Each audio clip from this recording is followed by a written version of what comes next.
Stillman and Company, ESPN 1025, 1063. The Game, broadcasting from Busy Bee Plumbing, Heating, and Air Conditioning Game Nashville Studios, home of the $99 yearly Beehive membership, where the buzz is always about great service. Adam Vingan and Joe Dubin in again for Jared today. Ian Safar with us as well. Plenty to talk about today on the show. The big news of the day, as broken by Teron Davenport, who will join us in the 4 o'clock hour for the TD Power Hour. The Tennessee Titans have signed Jamal Adams to a 1-year deal, and we'll be talking plenty of that throughout the show, but especially with Teron Davenport, who broke the news of that signing this morning, so we'll get into the nitty-gritty of that. We also have Predators defenseman Brady Skjei coming up in the next segment at 2:15. New Predators defenseman Brady Skjei will join us on the show for his first interview as a member of the Nashville Predators. Signed a 7-year contract with the Predators on July 1st during their big free agent spending spree. Looking forward to talking to Brady Skjei. And other breaking news that's just as important. The text line is working. Yeah. The text line is back. Driven by WilsonCountyHyundai.com, 615-737-1025. Thank you for your patience with that. But the text line is now operational. So text us. And when you do text us, by the way, because I think we have to get all of your names back into this service, tell us who you are, where you're from. So text line is back. We'll get into that as well. Joe Dubin, how are you today? What's happening, man? I thought July was supposed to be a quiet time where we pull out topics like what's the best laundromat in town? But my goodness, it doesn't end. The Predators started the month off hot, and then the news today with Jamal Adams coming here. So, well, I tell you what, Titans fans are hot and cold on this signing right now. And I'm unsure. I need to process this for a little bit more about Jamal Adams because he hasn't been good in several years. I know he had an injury, and I want to see training camp how well he's going to cover guys because I don't think the speed is there. But I do think he has a familiarity with Denard Wilson, who I really like Denard Wilson because he's going to bring the pressure.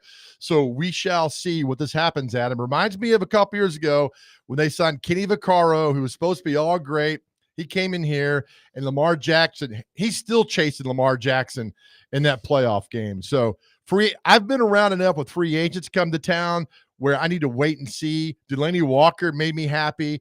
Hopkins made me happy. Carl Pickens did not make me happy. You go back to the history of this franchise about free agents.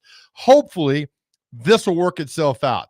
You know, with Ridley works itself out. So I got to wait and see, man. So I wouldn't be doing my duty as a fill-in host for Jared without reading his initial reaction to the Jamal Adams signing on Twitter. Oh, gosh. And I'm not going to do my best Jared Stillman impression. I didn't warm up my vocal cords before this. So this is what Jared's reaction is and what he would be telling you if he were in this chair at this moment. Quote, "You know your team is completely full of it when they spend all offseason talking about building a culture and turn around and sign Jamal freaking Adams, the most overrated, underproductive, injured safety in the league." So that's Jared's take, which you would be hearing if Jared were not on vacation.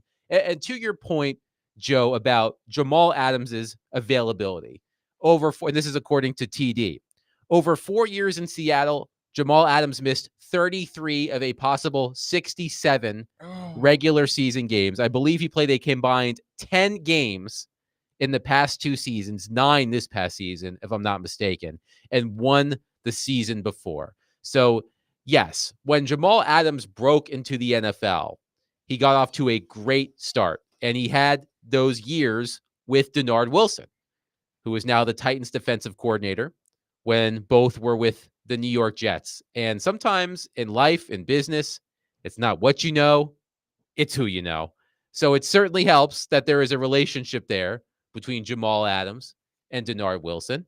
And Denard Wilson should know how to use Jamal Adams in a way to maximize his impact and help him. This is a 1-year deal, according to TD and Adam Schefter.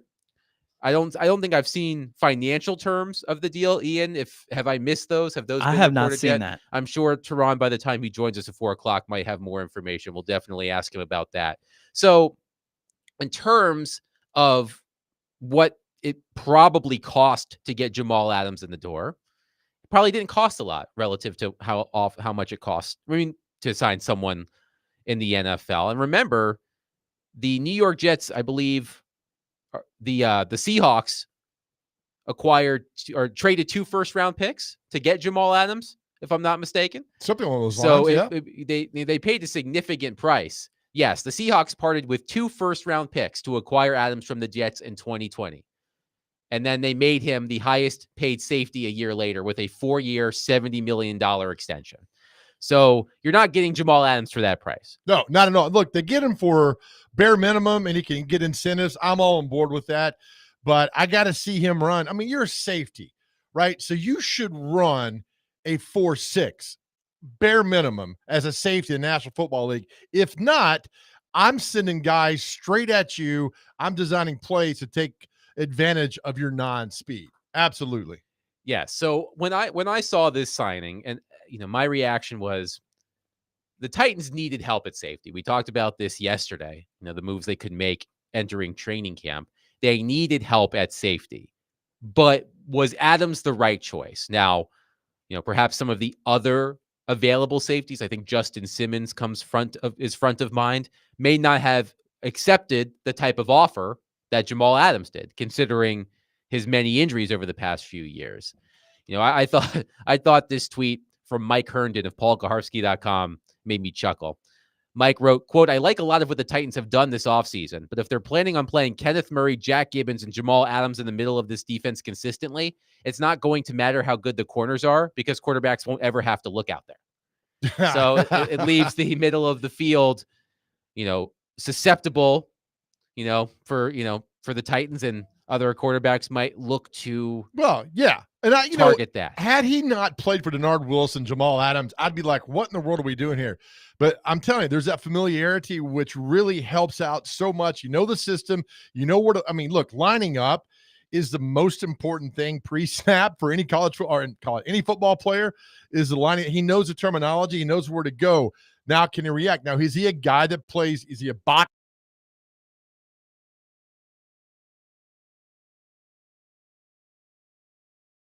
Before Adam, where they bring guys in for 1 year, and Julio Jones, Jadeveon Clowney, Vic Beasley, and guys like that who just, Andre Johnson was, although he called a pass, help him beat the Lions in 2016. I get that, but is he moving this team closer to the Super Bowl? I don't know yet, and that's what I got to figure out. Well, you're right about the moves the Titans have made in recent years. One difference between bringing in Julio Jones, for example, versus signing Jamal Adams is that the Titans traded for Julio Jones. So they had to give up an asset in order to acquire him. It's even worse. That trade, by the way, it was the Titans sent a 2022 second-round pick and a 2023 fourth-round pick to the Falcons. So they traded 2 draft picks to get Julio Jones, who was a bust with the Titans. So at least similar to what we talked about with the Predators, with all the moves they've made, they didn't give up any future assets in order to acquire the players they did in free agency. All they had to do was give up cap space. So in that regard, I don't think signing Jamal Adams is on the same level as trading for Julio Jones. But, another thing that comes to mind, and this Justin Graver, I hope I'm pronouncing that right, at Titans Film Room on Twitter, had this tweet as well, which stuck out to me. Games missed by Titans safeties over the past 3 seasons. Amani Hooker, 17 of 51. Elijah Molden, 18 of 51. Jamal Adams, 29 of 51. This is not a group that has been known to stay healthy. Huge concern, in his opinion. That's very true. Now, Hooker and Molden have been more available than Adams, but they all have been injury prone over the past few years. So, history would suggest that one of, if not 2 of, those players is going to miss significant time at some point during the season, which for a position that was considered one of the weakest on the team, not a great sign. Yeah, it makes you, in a way, it weirdly makes you miss Kevin Byard. They're like, wow, he lost a step. Look, who would you rather have, Byard or Adams? Give me Byard all day. Byard's not injured, and Adams, missed 33 of the 67 games the last couple of years. That's terrible. I'd have brought Byard back for something, but I know there's a little bad blood, which I'm told, between him and the front office. But still, would you have Byard or Adams? I'll take Kevin Byard all day. Dustin in Hopkinsville. I just have to say, how great is it to have the text line Oh my back? gosh, You don't realize right? what you don't realize what you have until it's gone. Dustin from Hopkinsville, easy for me to say.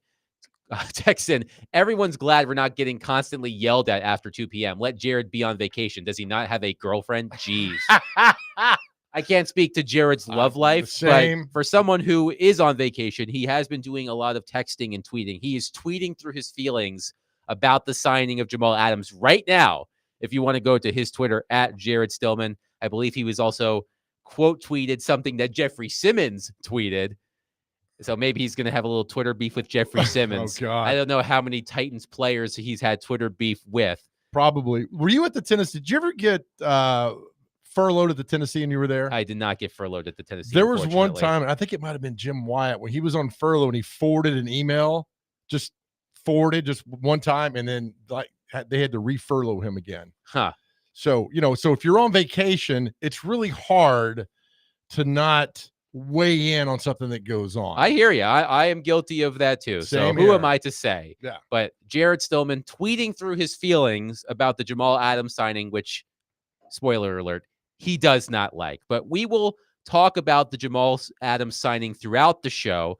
Teron Davenport will join us in the 4 o'clock hour. Usually joins us in the 3 o'clock hour, but he will be with us from 4 to 5. He broke the news of the Jamal Adams signing. We will get his thoughts. We will go deep with TD. It's a perfect day to have him on the show. But coming up next, we're going to switch gears to the Predators because we have new Predators defenseman Brady Skjei will join us. It's his first interview as a member of the Nashville Predators since signing a 7-year contract with the team week and a half ago. I look forward to this conversation. Brady Skjei next. Adam Vingan, Joe Dubin in for Jared. 102.5, 106.3 The Game.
Stillman and Company, 1025-1063. The Game, Adam Vingan, Joe Dubin in for Jared Stillman today.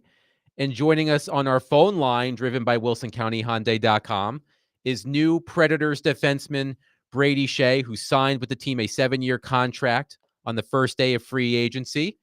We're happy to have him. Brady, how are you? I'm good, you guys. Thanks for having me. I'm excited. Oh, thank you for joining us. So July 1st rolls around. I'm sure you had plenty of interest. You were one of the top free agent defensemen on the board. So as you were hearing pitches from teams trying to acquire your services, what was it about the Predators' pitch that put them over the top, in your opinion? I mean, there's a few things for sure. I think, just playing against the team and seeing what they did last year, the success they had getting into the playoffs and all the young talent that they have in the organization, that's a big thing for me. I want to be on a team that is going to be good going forward for the next 7 years. And Nashville definitely checked that box. And then, when I found out and heard about Stamkos and Marchessault signing, that was just icing on the cake. So it was a very exciting day. Once Nashville called, I was all in. I was very pumped up. So you lead me to my next question. I was going to ask you, at what point during your negotiations with the Predators did you catch wind that Steven Stamkos and Jonathan Marchessault were also planning on signing with the Predators? I actually I found out on Twitter. I refreshed my Twitter and I saw those guys or some insiders were saying that Stamkos was getting close, and then Marchessault was kind of right after that. So I kind of caught wind just like everyone else did. Usually try to stay off Twitter, but on that day, it's pretty exciting to watch and see where everyone's going. So I found out just like everyone else. Brady, when the Predators make all of these signings, it's the middle of the summer, and one thing we all like to do is we like to put our depth charts together. We like to figure out where these new players are going to fit. And I think a lot of us have this idea of you playing with Roman Josi. When in your conversations with Trotz and Andrew Burnett, what did they see role as, and is the potential there for you to be a partner for Roman Josi next season? Well, I can say I'd love to be. I think I would just give him the puck the whole game, let him do his thing. He's a special player, and played against him for a few years now, and he's a guy that always stands out, and you got to look out for on the ice. So obviously that'd be amazing. But wherever Brunette and Barry Trotz want me to play, I will play wherever, and if that's behind Roman or if that's with him, either way it'll be great. And like I said, I'm just excited to get down there, and we'll figure out all that stuff during training camp and during the season. So in doing research for this interview, I just typed Brady Skjei into YouTube. That's my journalistic process. Sometimes I just type players' names into YouTube to see what comes up. And I found a video from the Hurricanes that was produced 3 months ago with the subject, "What is Brady Skjei bad at?" And it's includes many of your old teammates who are they're hard pressed to come up with something that you're bad at. That was basically the point of the video, is that Brady Skjei is not bad at anything, which I can't imagine that's true. We're all bad at something. So what is something that you're bad at? There's definitely plenty of things. You ask my wife, she could probably rattle off a few things around the house that I'm not great at. Probably loading the dishwasher, unloading the dishwasher, taking the garbage out. Those things come to mind to me right away. But no, there's definitely things. I think those guys are just trying to be nice. So that's funny. That's very cool. We're talking to Brady Skjei, new Nashville Predators player. All right, Brady, when you think about the Nashville Predators, what's the first thing that comes to your mind when you're going through all these negotiations? What's the first thing about the Predators comes to your mind?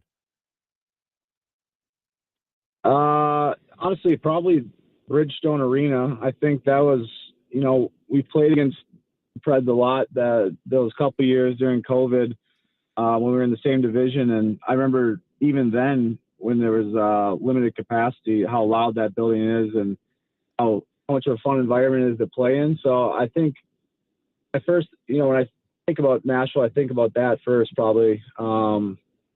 And I'm excited to be on the other side of it now. Have you spent any time here, like as a visitor or not playing, but like just come here to town for a few days?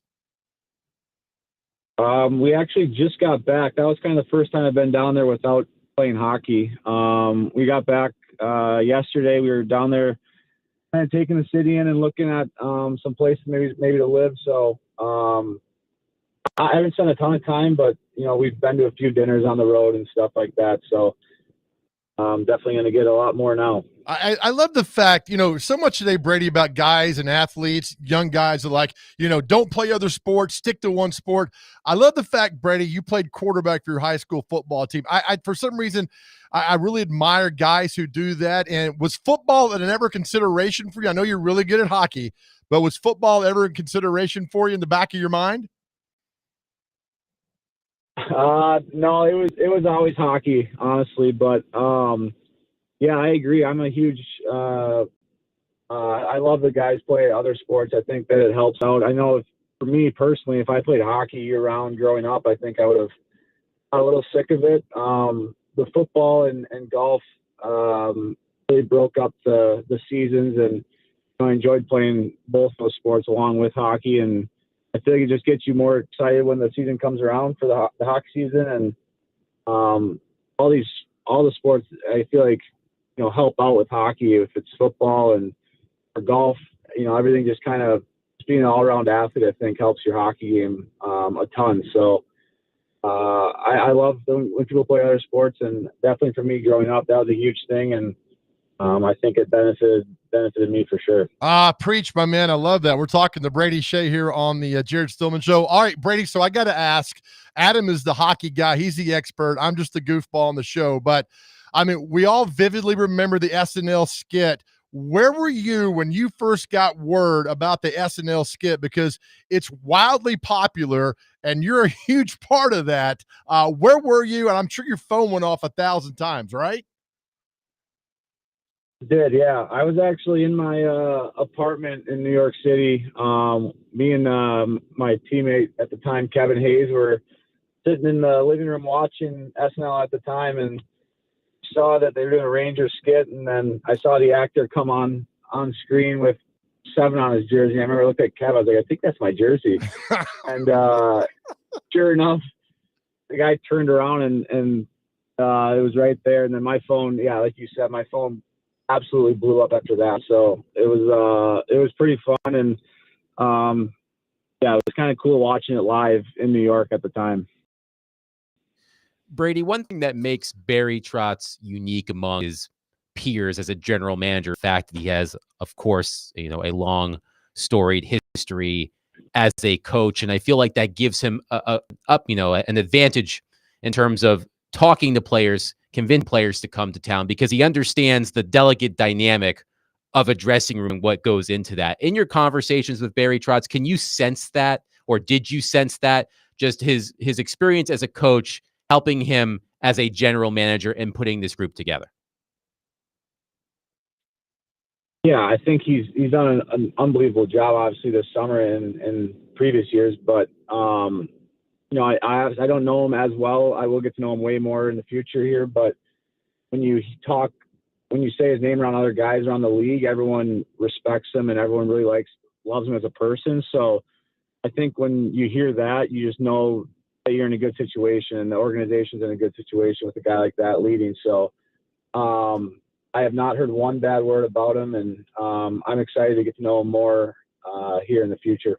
And what is the reputation among players of Andrew Brunette as a coach? Well, I think that he likes to play fast and likes to, it's honestly a similar system to Carolina. Like I've heard and I've seen, just playing quick, being on top of everyone all over the ice. And that's 2 former players in Roddy and Bruno that play that fast tempo game. And I think that really fits my style. So I'm really excited. Another guy that I've not heard a bad word about. So I'm excited to get to know him and to play for him. It's going to be a ton of fun. Brady Skjei, new Predators defenseman, signed with the team on July 1st. Brady, thank you so much for joining us today. Thanks, guys. Appreciate it. We'll see you guys soon. All right. Thanks, Brady. We'll react to what Brady had to say. It's funny that he was watching Saturday Night Live as it was going on. I feel like it was one of those things where he might have learned about it later. Had to. Well, I mean, what are you doing? He's young, Saturday night, New York City, sitting at home watching SNL. Good for him. That skit came out in 2017, by the way. That's how long ago it was. I looked it up. I mean, it feels like it was just yesterday, Right? Because Chance the Rapper is still like dining out on that skit. He does a lot of things for the NHL because of that skit that came out in 2017. But yeah, so I imagine Brady Skjei watching that live, as he said, absolutely got a kick out of it. But we'll react to what Brady had to say coming up next. Adam Vingan, Joe Dubin in for Jared on 102.5, 106.3 The Game.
Stillman and Company on ESPN 102.5, 106.3 The Game. Adam Vingan, Joe Dubin, Ian Safar. we're in for Jared today. Well, Ian's always here, but Joe and Adam, me, are in for Jared today. Thank you to Brady Skjei for joining us, new Predators defenseman, who I feel like his signing kind of flew under the radar a little bit just because of the other players the Predators signed in free agency. He doesn't have the same recognition as Steven Stamkos and Jonathan Marchessault, but Brady Skjei has developed into a reliable top 4 defenseman in the NHL over the past several years. Started his career in New York, as we learned. He was watching from his place in New York when Chance the Rapper and Saturday Night Live included, I can't remember which player on the cast was playing Brady Alex Skjei. Moffat. Yes, that's correct. I could see the face, but I couldn't remember the name. And moved on to Carolina. I believe he was there for 5 years.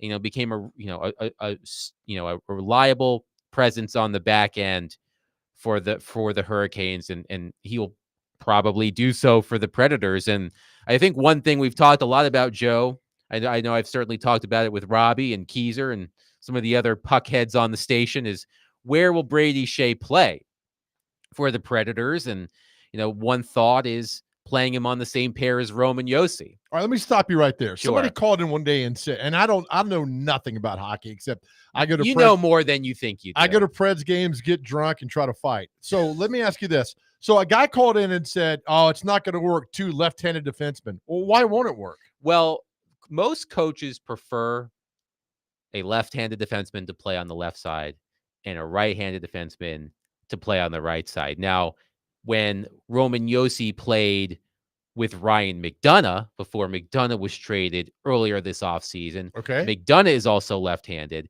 and Roman Josi played on his offhand. Now, someone like Roman Josi, who is all over the ice, I feel like handedness is less important, right? Because he can just get everywhere, and he's a highly skilled defenseman. But Skjei, he's a good all-around defender. He's solid in his own end. I feel like he makes most of his impact in the offensive zone. I've mentioned this a few times. Over the past 2 seasons, there's only 2 defensemen in the NHL who have scored more even strength goals than Brady Skjei. That's Erik Karlsson and Cale Makar, who are 2 of the top offensive-minded defensemen in the league. He actually has as many, Skjei does, even strength goals over the past 2 seasons as Roman Josi. So, it would be interesting to see if Andrew Brunette played Brady Skjei on the top pair with Roman Josi, or if he wanted to have more of a balance and play Skjei on a second pair to give that pair more of an offensive flair. But Skjei, I feel like, is a good enough defenseman that he can play in either spot, and he can move around. So but he played with Ryan McDonough, right? That's what it says here. Who did? Brady Skjei. He would have, yes, early in his career with the Rangers. Right. I don't know if they would have played together, like on the same pair. That is okay. But they would have been teammates early in Skjei's career. That's a good point. But Skjei has been, Skjei and his partner in Carolina for many years, Brett Pesce, both left the Hurricanes. Pesce signed with the Devils in free agency, so the Hurricanes are going to have a whole new second pair. But I think Skjei was a really savvy signing. Now, when you sign someone to 7 years, that always comes with some risk. And Skjei is 30 years old, so who knows how he will age. But for these first few years, I think he's going to make a really big impact for this team on the back end. Give them another defenseman who can score goals and put up points. He's not going to put up points at the rate of Roman Josi, but few defensemen in the league can. But I thought that Skjei was a really interesting signing, and that sort of goes into the conversation we've been having about the Predators since their July 1st spending spree, is they bring in Skjei, who's 30. They bring in Marchessault, who's 33. They bring in Stamkos, who is 34. They are one of the oldest teams in the league now by design, and it shows that Barry Trotz wants to win now, and it leaves them with a limited window to do so. And we'll get into this a little bit in the next segment, but it was interesting to hear. First of all, I always find it fascinating how, we as sports people, we're addicted to our phones. I certainly feel like I've developed arthritis in one of or both of my thumbs from scrolling on Twitter. And it was interesting to hear Brady Skjei say, yeah, I learned on social media, just like everybody else, Right. that the Predators were signing Stamkos and Marchessault. So perhaps that sweetened the deal for him a little bit. But I thought it was interesting to hear him talk about the similarities in Andrew Brunette and Rod Brind'Amour, the Carolina Hurricanes coach, who was a very good player for a long time in the NHL. And to hear that he thinks that they go about their business similarly and they play, their systems are similar. That's interesting, because that should make the adjustment for Skjei a little bit easier. So, I think I remember watching the TSN Free Agent Frenzy show on July 1st, and after all of these signings were reported, they put up a graphic of the top 5 free agents on their board, 3 of which were Marchessault, Stamkos, and Skjei, not in that order. But to see 3 of the top 5 3 of the top 5 free agents with Predators logos next to their name, James Duthie, who's the host of that, said, I don't think that's ever happened where one team signed 3 of our top 5 free agents. Wow. So it's a big deal. I mean, the Predators are sort of darlings in Las Vegas right now in terms of how their odds have moved, which we will get to in the next segment. But Skjei does not have, Skjei is not a player that everybody knows. So there might be some Predators fans who are going to get to know Brady Skjei as a player for the first time. Although he was with the Hurricanes when the Predators and Hurricanes shared a division a few years ago during the COVID shortened season, and played in the playoffs against each other. They only usually saw each other twice a season, once in Nashville, once in Raleigh. So some Predators fans might not be, too familiar with his game, but I think he's going to be a solid addition for this team. I like the fact that I asked, when you think about Nashville and the Predators, what comes to mind? Not a player, not a coach, not a general manager, but Bridgestone. His first thought is Bridgestone Arena, which I think is fantastic because that shows how great and how important Bridgestone is to the Nashville Predators. When this guy, his first thought is of Bridgestone Arena and how loud it gets in there. I thought that was great, man. He could have named, I remember playing against, Pekka or blah, blah, on and on and on, but he remembers the noise inside Bridgestone Arena. How many other places is he going to remember that, Adam? It is a good question, but one thing that the Predators certainly need to do, and perhaps Skjei can help them with this, but we won't know until April, is win a home playoff game. They have lost 6 consecutive home playoff games. The last time they won a home playoff game was against Skjei's Hurricanes in 2021. Wow. Because they were swept. Well, how many? I'm trying to think. Ian can probably help me out here. So they lost, I guess they would have lost the series deciding game against Carolina, 2 games against Colorado, and 3 against Vancouver. Yep. 3 home games. So that would be 6 in a row, which is the longest active home losing streak in the playoffs in the league. So Bridgestone Arena certainly continues to be among players one of their top places to play. To be fair, he did start his career playing in Madison Square Garden, which is another place a lot of players like to play. Yeah. And PNC Arena in Raleigh is not a place that you would think of as a great place to watch hockey. It's one of my favorite places to watch hockey. One of my best friends lives there, and he's a season ticket holder with him, and he loves going to the games. Great atmosphere. Yeah. Great atmosphere. One of my favorite parts is the fact that they tailgate before games at PNC Arena, because the arena is located in a giant parking lot off the interstate. It shares land with Carter Finley Stadium, which is home to the NC State Wolfpack football team. So I went to one of the games in the 2002 Stanley Cup final, Red Wings versus Hurricanes, because it wasn't a far drive from Virginia. And I just remember that's one of my biggest memories, is all the people tailgating outside. I can't remember what it would have been called at that point, that arena. But PNC Arena has a great atmosphere, but the Predators need to do their part in making Bridgestone Arena a hard place to play again, especially in the postseason. And perhaps Brady Skjei can assist with that. 615-737-1025.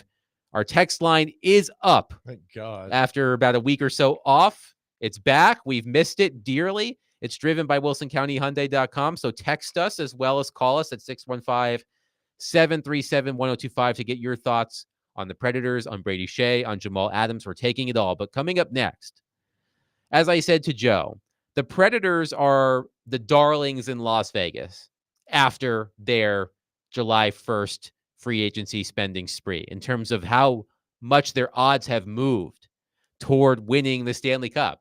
Do we believe in the Predators as much as Las Vegas apparently does, and their ability to win a Stanley Cup next season? We'll get to that next. Adam Bingen, Joe Dubin in for Jared.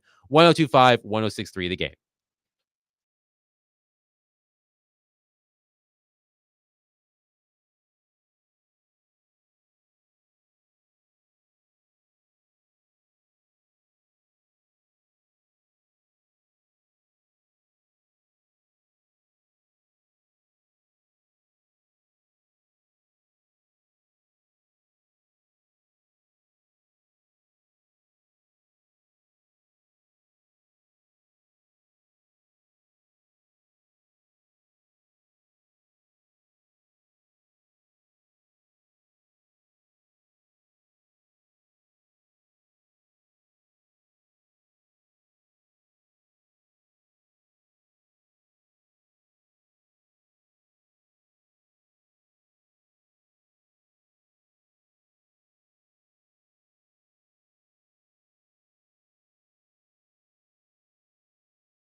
Stillman and Company on ESPN 1025, 1063 The Game. Adam Bingen, Joe Dubin in for Jared.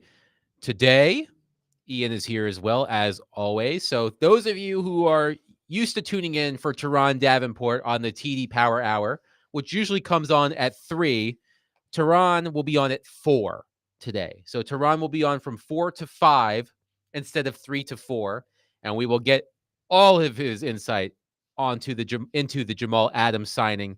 Of course, Tehran, the first to report that Jamal Adams was signing with the Titans. So we can talk to him all about that. No one better than Tehran Davenport to break this all down. But, Joe, we were talking about the Predators and free agency and Brady Skjei, who joined us earlier in the show. Great interview. You can listen back on wherever you get your podcast. Really, really good stuff from Brady Skjei. So with the additions of Brady Skjei, Steven Stamkos, and Jonathan Marchessault, the Predators were sort of the darlings of, the betting market after free agency. I think I read the day after that on ESPN Bet, their odds of winning the Stanley Cup this coming season went from 35-1 to 18-1. Woo! As a result of the Predators making those big moves. So I pulled up the ESPN Bet NHL futures bets for the Stanley Cup next season, and the Predators are at plus 1,600 to win the Stanley Cup. So these are the teams that are ahead of them, according to ESPN Bet. The Edmonton Oilers at plus 800. They lost in the Stanley Cup final despite coming back from a 3-0 series deficit. They are the favorites at plus 800. The defending champion Florida Panthers are at plus 900. The Dallas Stars, who are the number one team in the Western Conference, are at plus 1,000. The New Jersey Devils, who actually missed the playoffs this past season but have been busy in the offseason, at plus 1,100. The Hurricanes at plus 1,200. The Rangers at plus 1,200. The Avalanche at plus 1,200. The Maple Leafs, Predators, and Golden Knights at plus 1,600. So that's, 7-8 teams ahead of the Predators? Should we believe in the Predators as apparently as confidently as the... Damn straight we should. There's no more. Look, I love Barry Trotz, and there's no more of this. We're playing for the future. No, we're playing for the now, right now. So they sign these guys. They want to win now, not 26, not 27, not 28, now. And I like it. And I like the odds. But again, it's what you do in April and May, and we'll find out next year. But it's exciting that when those guys hit the ice, the excitement, the potential that they have, I think it's fantastic. And as a fan, more of not, God doesn't cover the team, but as a fan, I think it kicks ass, and I'm fired up for it. Ian, based on those odds, do you feel like the Predators are being given too much? Are their odds?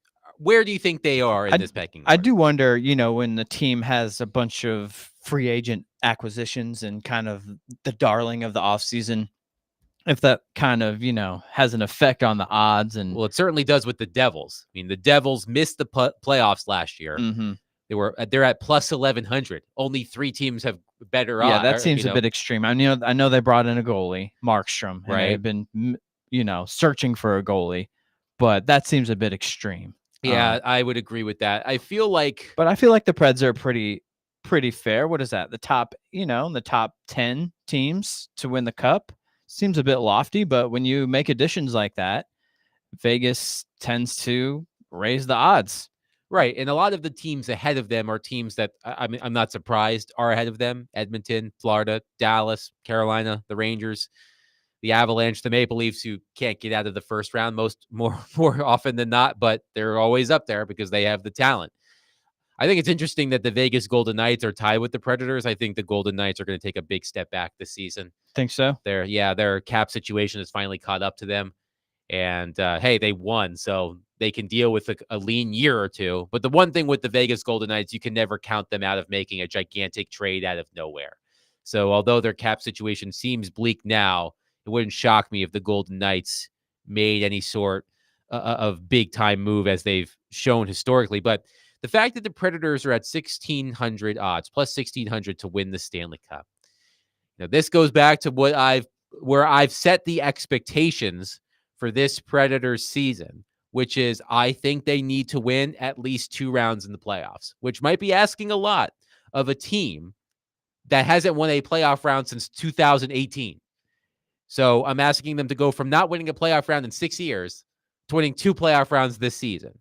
But I think that's reasonable when considering the expectations and the expectations that the Predators have put on themselves by going out and signing these players.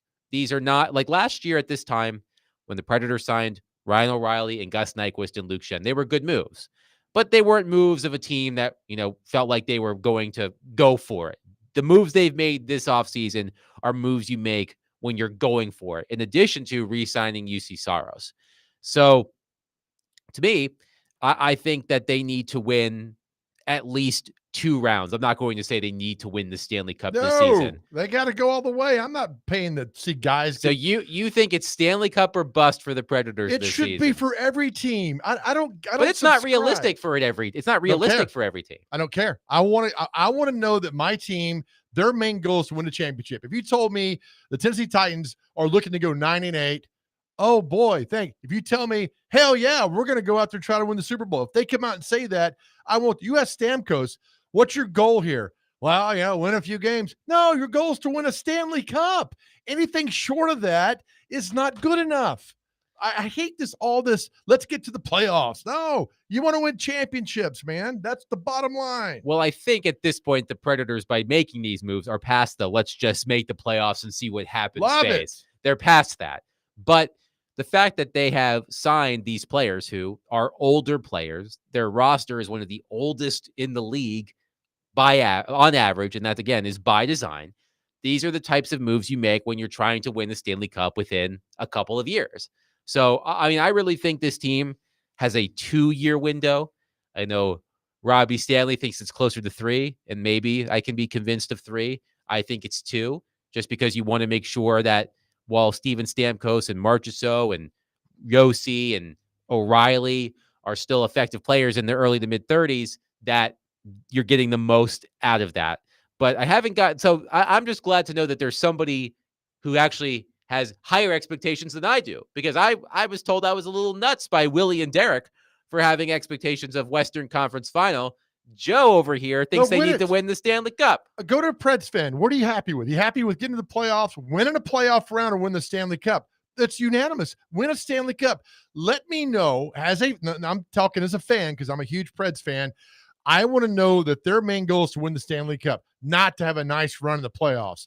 That's what I want to know. I want to know these guys are fighting for a championship. Same with any football team. Your goal is a championship, not to have a winning season. So as long as I hear Stamkos and Methuselah and the other guy, those guys talking about, and Brady Skjei talking about winning championships, I'm on board. And I love Barry Trotz. I love Barry Trotz. I signed when he became GM. I'm like, this is fantastic. I love as a fan, I love what they're doing.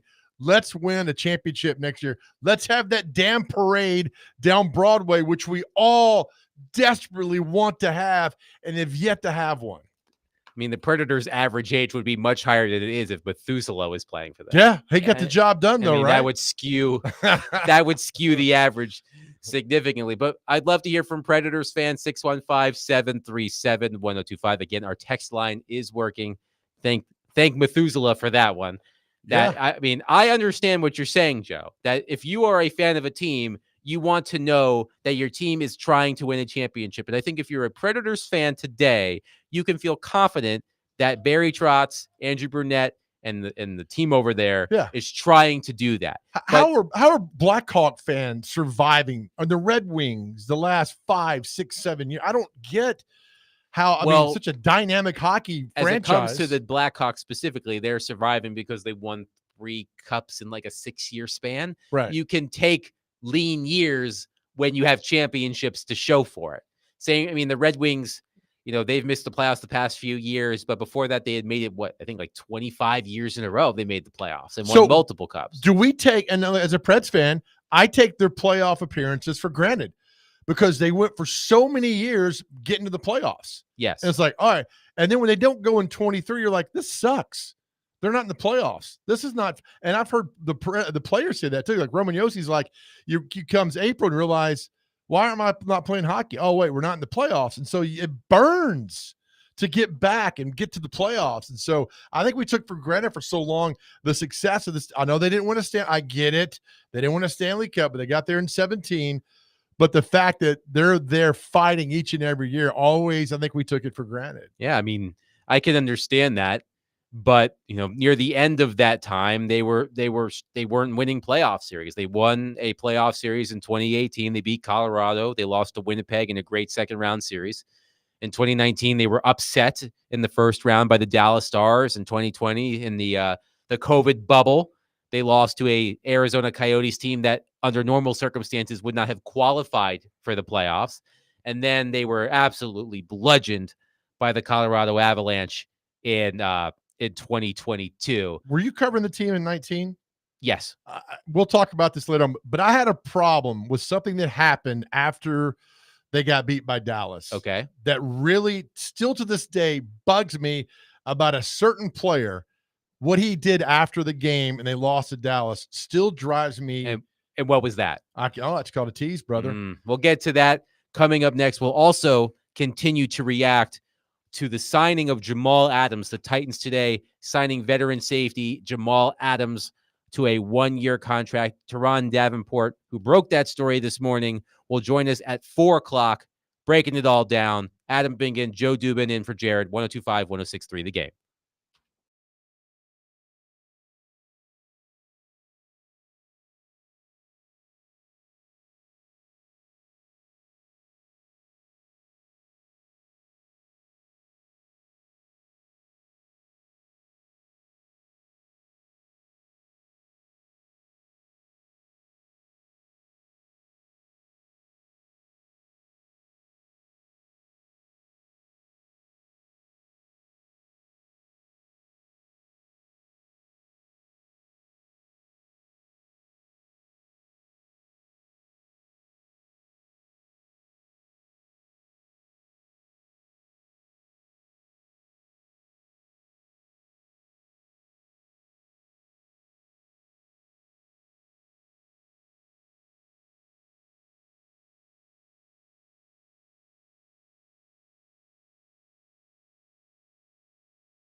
Stillman and Company on ESPN 1025, 1063 The Game. Broadcasting from the Busy Bee Plumbing, Heating, and Air Conditioning Game Nashville studios, home of the $99 yearly Beehive membership, where the buzz is always about great service. Adam Vingan, Joe Dubin in for Jared again today, who continues to be on vacation, except when he's tweeting through his feelings about the Titans signing Jamal Adams, Poor guy. which was the big news of the day. The Titans signing Jamal Adams to a 1-year contract. The Titans needed veteran safety help. They got it, but was it the right decision? We'll continue to talk about it. Teron Davenport will join us from 4 to 5 in the TD Power Hour. Teron, by the way, broke the news of the signing of Jamal Adams. So we want to get into the nitty gritty of that. Hang on for TD at 4 o'clock. But we were talking about the Predators and their Vegas odds and the Stanley Cup, Stanley Cup hopes and all of that. Joe has laid down the gauntlet. He says Stanley Cup or bust. Bicycle Boy is on the line. Go ahead. Hey, good afternoon, fellas. Adam, great to have you on here. I've been enjoying you now and when you're on with Willie. Joe, I'm with you, man. I think most Predators fans, we want the Cup. Yes. I think though that the Stanley Cup is arguably the hardest trophy in all of sports to win.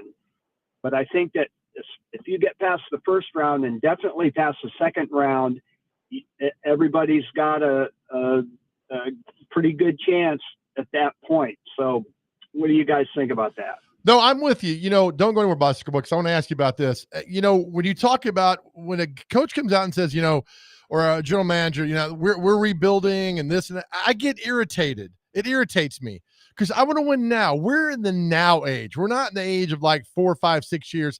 We're in the now. Tell me what you're doing now to win. And that's why I was like, look, it's great they sign these players, but I want them all to come in and say, our goal is to win a Stanley Cup. We want to win a Stanley. We want that parade down Broadway. That's what it should be like. That should be the same way for the Titans. The team they put on the field in 2 weeks should be a bunch of guys who say our main goal is to win the Super Bowl, not make the playoffs. We want to win this. Shoot for the championship. It just bugs me when guys and fan bases don't do that. That's all I'm saying. And I love the fact that these guys are on board. They're going to strive forward to win a championship. That's what it should be about. I agree. But I think most hockey fans are measured in their enthusiasm because we know how difficult the Stanley Cup is to win.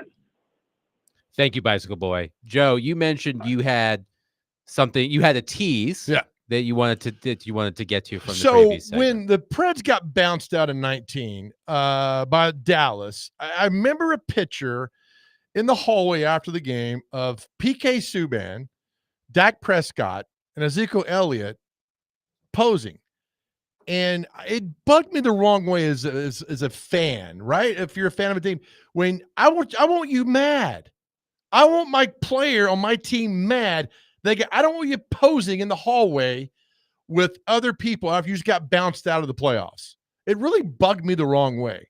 And I heard a lot of the Preds fans too at the time were like, yeah, I'm not happy with that. I don't care who it is. I'm upset, I want you to be upset. Now, is it fair? Of course not. But when I'm bleeding for this hockey team, figuratively, not literally, right? I mean, you say you like to get drunk and have fights at Bridgestone Arena, so right. It's possible you're bleeding for real. But I want you to bring the same passion that I brought, that as a fan to you. So that always bugged me. And it's with anything else too, like taking a picture afterwards. I just need to know that you care, that losing really bothers you. And we've talked about this before. I want players who hate losing more than they enjoy winning.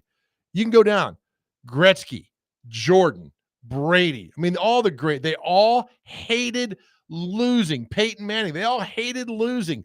That's what I want. I want guys who hate losing and want to win championships. And it's not that hard to get. Sorry. I mean, that kind of attitude. It's not that hard. Well, I'm not discounting the fact that the players on the Predators specifically, since we're talking about them, don't think they have the Stanley Cup in their sights.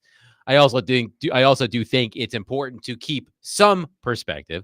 You think of the Titans, for example. Yesterday we talked about, could the Titans be one of the teams that goes from worst in their division to first in their division the following year? Because it happens, I think it was 19 of 21 years it's happened. The Texans were the team to do it. this past season in the AFC South, you said, don't even worry about the Titans. They're not going to do it. So how can they want to win this? How can they win the Super Bowl if you don't even expect them to finish higher in their division? No, I'm just saying, not me. Their goal, these players' goal should be, we're going to win the Super Bowl. We're going to win the Super Bowl. Do I think they can? No, I don't. But I'm not playing. I'm not out there, and they're not listening to me, which is fine. They could be listening. You never know. They're not listening to me, which is fine. Look, I don't want them to be my buddies. I'm not in the buddy game, but I'm telling you, go out there and prove me wrong. You prove me wrong, that's fantastic. I don't think this team is built to win the Super Bowl. That does not mean they can win a Super Bowl. We've seen teams in the past, the Rams, the Niners in 80, 81 won the Super Bowl. I mean, other teams that went on and on that have won Super Bowls had bad seasons prior. Prove me wrong. That's it. I'd love for them to win. I'd love to have a double parade down Broadway, Titans and the Predators. I think it's going to happen a lot sooner for the Predators than it is for the Titans. So if for those of you like Joe who might be upset that PK Subban took a picture with Dak Prescott and Ezekiel Elliott after the playoff game, well, isn't PK a Cowboys fan? Don't care. Yes, I think he might be. But what I was going to say is that if you are on the side of Joe, you can now repurpose your number 76 jerseys because Brady Skjei will wear number 76 for the Nashville Predators. So you can repurpose your number 76 jerseys. Brady Skjei was kind enough to join us earlier in the show. If you missed it, you can go back to wherever you find your podcasts. Really, really fun interview with Brady Skjei, his first as a member of the Nashville Predators, and it was fun talking to him. But we have an unnamed texter who says Trotz's strategy seems to be to field a very competitive team for the next 4 years and then take a run at the Cup. It allows the kids to stay in the minors and further develop and reload for the next run at the Cup. Now, that's the hope, right? The one thing that was important in terms of what the Predators did in the offseason was that in signing all of these players, they did not give up any future assets. They did not trade any draft picks. They did not trade any prospects or any young roster players. All they had to do was write a check and give them cap space, which they had plenty of. So that's good. So the Predators have that ammunition, whether it's to draft someone or to use a pick or a prospect, to trade for someone if they feel like they need an extra boost to challenge for a championship. But the hope is that the Predators have younger players in the minors or elsewhere who will continue to develop. And when Steven Stamkos and Jonathan Methuselah, there we go, Jonathan Marchessault and Brady Skjei, Roman Josi, Brian O'Reilly are long in the tooth, that those younger players will emerge. The veteran players will take lesser roles, and on goes the circle of life. So here's an interesting question from an unnamed texter. All right, rank the seasons, I'm assuming this season, in order of your excitement for can't wait to watch. Titans, Vols, Preds. The texter has Preds, Titans, Vols, but it's really close. Genuinely amazing that all three teams have an exciting season coming up. I think Levis with those receivers and Callahan is going to surprise a lot of people. So what is your excitement ranking of those three teams? Titans, the Vols, far number one. The Titans right underneath them, and the Preds way at number three. I'm a huge college football fan anyway, so I'm excited to see Tennessee, what they can do and how they'll beat Oklahoma and lose to Alabama this year. I'm looking forward to that. But so you are a fan who has high expectations, which is good.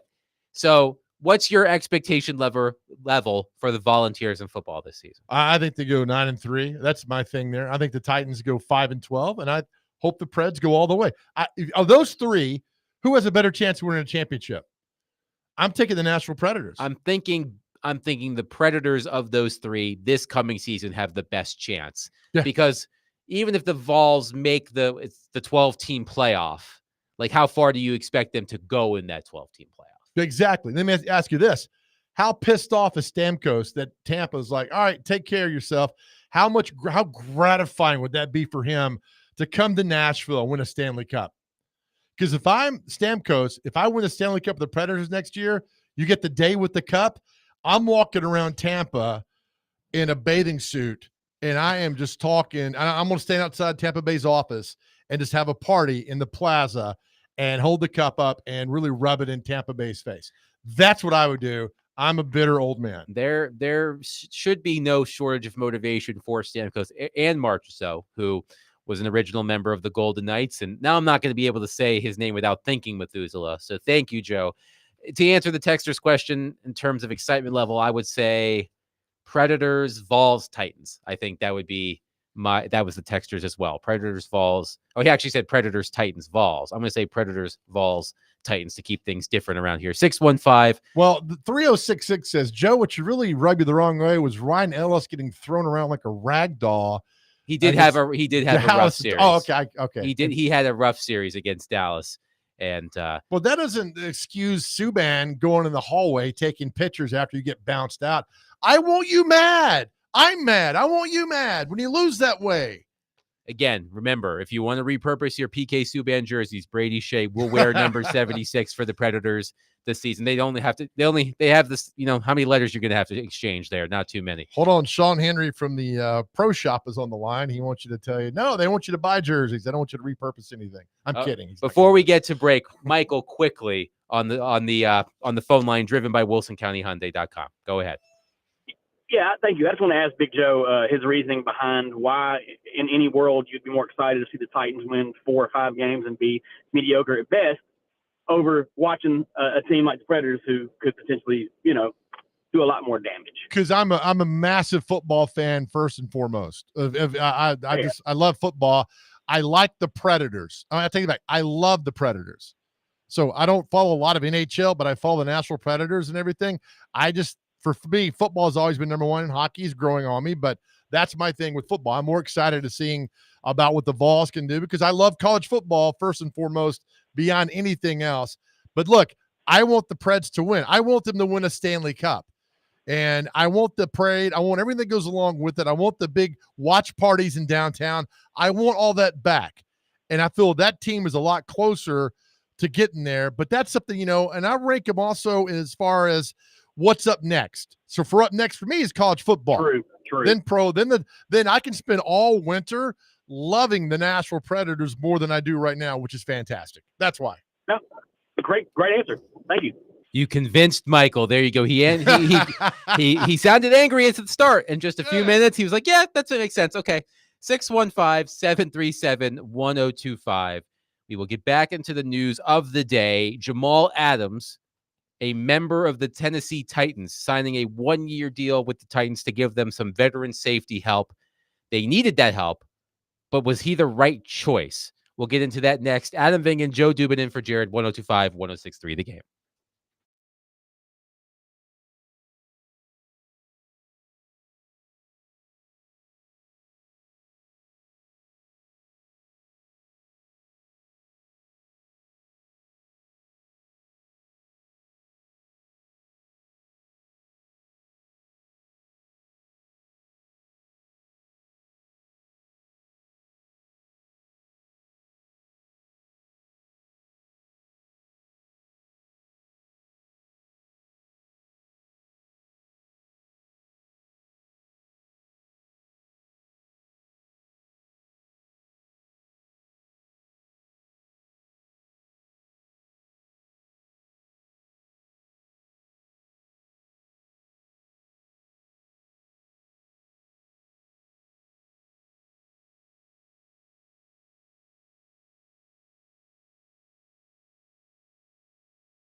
we didn't see this coming. Yeah. This was like the quietest free agent signing maybe ever. I saw Pittsburgh at one point being speculated. I saw several teams being speculated. Right. How did this happen?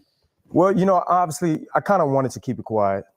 Just the whole process, obviously, it's been a lot. Just the past 2 years, after tearing my quad, mentally and physically going through that was a lot. And, I just kind of wanted to step away and just kind of handle my business, grind, and keep my head down. And, obviously look for the right fit for me. And obviously, just knowing that Bernard Wilson, was coming over to the Titans and it was going to be the DC, it was a no-brainer for me. That was Jamal Adams on the Titans official podcast talking about his decision to sign with the Titans. That news broken today by our guest in the 4:00 hour for the TD Power Hour, Teron Davenport. So Jamal Adams is now a member of the Tennessee Titans. And this just occurred to me during the break. Jamal Adams isn't going to have to wait very long to get his hands on his ex-team because the Seahawks and Titans are having joint practices next month in Nashville. Yeah, love. I can only imagine the trash talk that will be coming of St. Thomas Sports Park on that field. Between Jamal Adams and DK Metcalf. Oh, yeah. I was just about to say Jamal K. Metcalf. I bet they're going to be barking at each other. I tell fans, don't go to the preseason game because they won't play. Go to these joint practices. That's when it's fun. That's when these guys that you can hear them talking and go back and forth, the jawing and the great plays. That's what you need to go. If they open practice for that for the Seahawks, go to that, not the preseason game where you're going to see Malik Willis throw 15 passes into the ground. Don't do that. The joint. That'd be a lot of fun watching those guys go back and forth.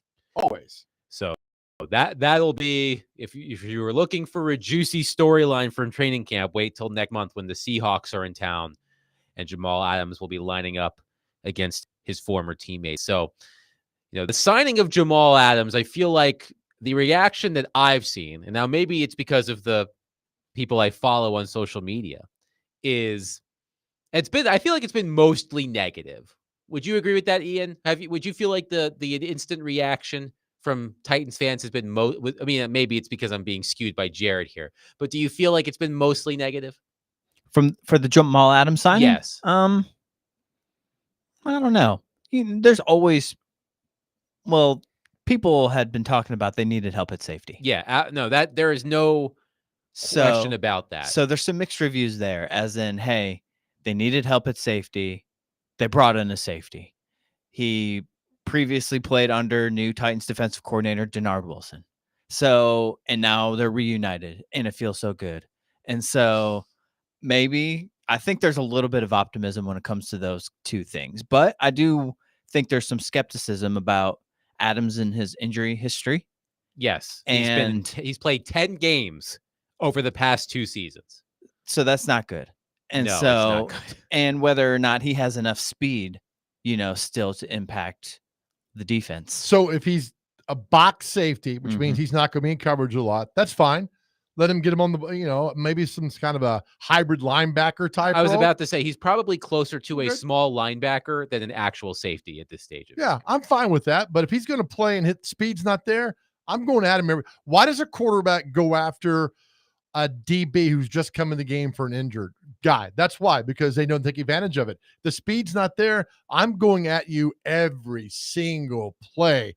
So it's something they got to figure out. I still think they need a little help there in the backfield. At least it's a low risk contract. Yes. You're not really giving up a lot. You didn't have to trade for him. It's pretty low risk, high reward. Maybe Denard Wilson knows how to utilize him best. Maybe they can put in some exotic blitz packages for him. Oh, don't say that. Here and there. What, you don't like safety blitzes? No, I don't like that word exotic because wouldn't that exotic smash mouth? That was a malarkey thing, right? I always drove me crazy, man. So according to the Tacoma Washington News Tribune, Adams had been scheduled to have the highest salary cap charge on the Seahawks this year at $26.92 million. He's only played in 10 games the past 2 seasons because of a torn quadriceps tendon, subsequent chronic knee pain, a concussion, a shoulder injury, broken fingers, and more injuries. And he has not played a full season for Seattle, or he did not play a full season for Seattle since they acquired him. So, Jamal Adams had a great start to his NFL career with the Jets. who then traded him to Seattle. But after having 9.5 sacks in his first season with the Seahawks in 2020, he has 0 sacks in his past 3 seasons. He's played 22 games, has 0 sacks. So the risk is gated by the fact that he has signed a 1-year deal. Now, I have yet to see the terms of this deal, and I'm sure Tehran might have those when we talk at 4 o'clock. But if it's a 1-year deal, I imagine it's bonus laden. I'm sure it's not a lot of money. So you're mitigating the risk by doing that. But was he the right choice? I feel like a lot of Titans fans now, Tehran would be able to tell me why Jamal Adams might fit better for the Titans from a systematic standpoint than, say, Justin Simmons. Like, I am not the type of person to break that down. That's Tehran's wheelhouse. So maybe there's a reason why Adams fits into this system more than, say, Justin Simmons, who I think is someone that Titans fans were looking forward to having. But he is certainly someone, Jamal Adams, who might have been dining out on his reputation over the past few seasons. Yeah, his time in Seattle, Chihuahua, wasn't good.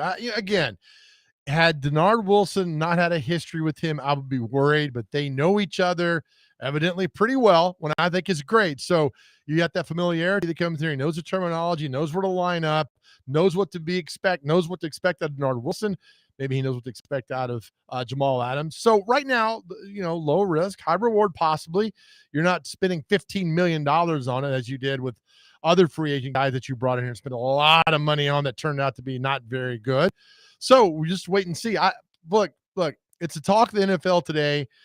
There you go. You plug him in, and hopefully he can come in and he can get back to 80% of what he was with the Jets. And 80% of what he was with the Jets is pretty damn good. In his first season with the Seahawks, according to the Tacoma News Tribune, in his first season with the Seahawks, Adam blitzed a career high 98 times in 12 games and finished that season, the 2020 season, with 9.5 sacks, which was a record for NFL defensive backs in a season. And then, of course, all of the injuries caught up to him. And as I said, he has not recorded a sack in the past 3 years. So, other issue is, and this, I pointed this out earlier in the show, that the other safeties on the team, Molden and Hooker, have also been injury prone over the past 3 seasons. They haven't missed as many games as Jamal Adams, but they have missed a significant, I think it was 17 and 18. I can't remember which one was which, but one missed 17, one missed 18. Now you have Adams, who I think has missed 29 of 51 games over the past 3 seasons. So you have an injury prone safety room, and the depth there was lacking.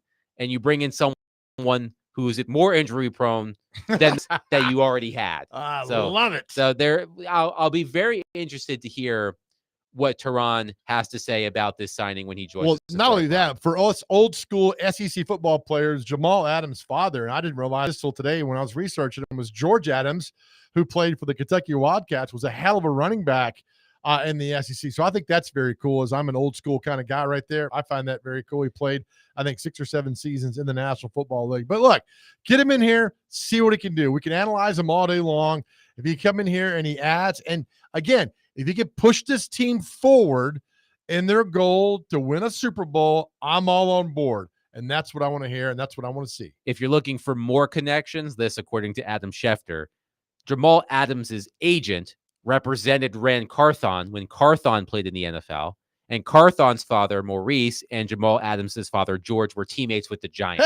Hey, now say that again. I like this. So Jamal Adams' agent represented Carthon when Carthon played in the NFL.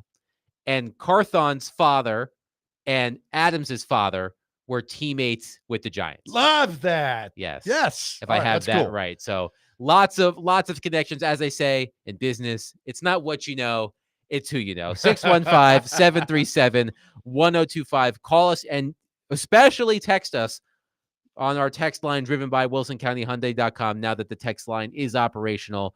What are your thoughts on the signing of Jamal Adams? Are you excited? Are you nervous? Are you some sort of combination of nervous but excited to have Jamal Adams as a member of the Tennessee Titans? Adam Ving and Joe Dubin in for Jared today. 102.5, 106.3 The Game.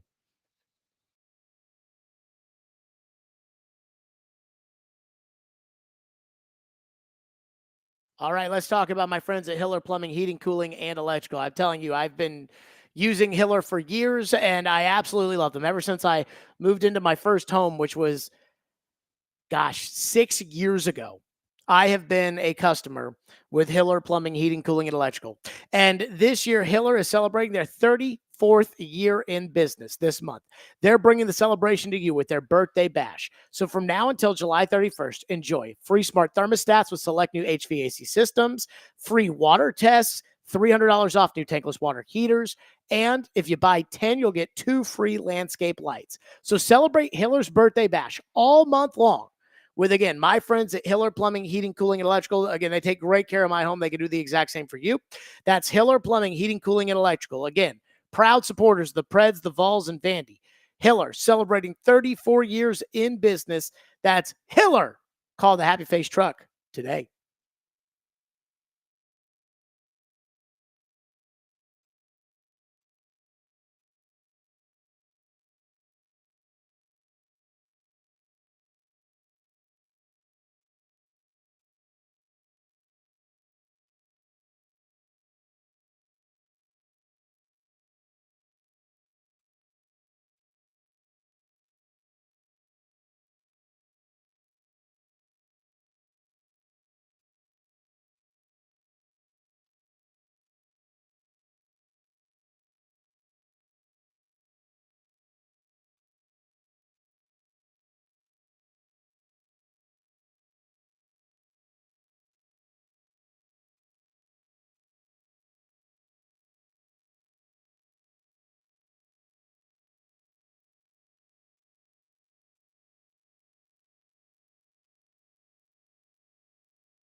Is this just a bit of a reset for you at this moment? Yeah, I think it's like a fresh start, you know?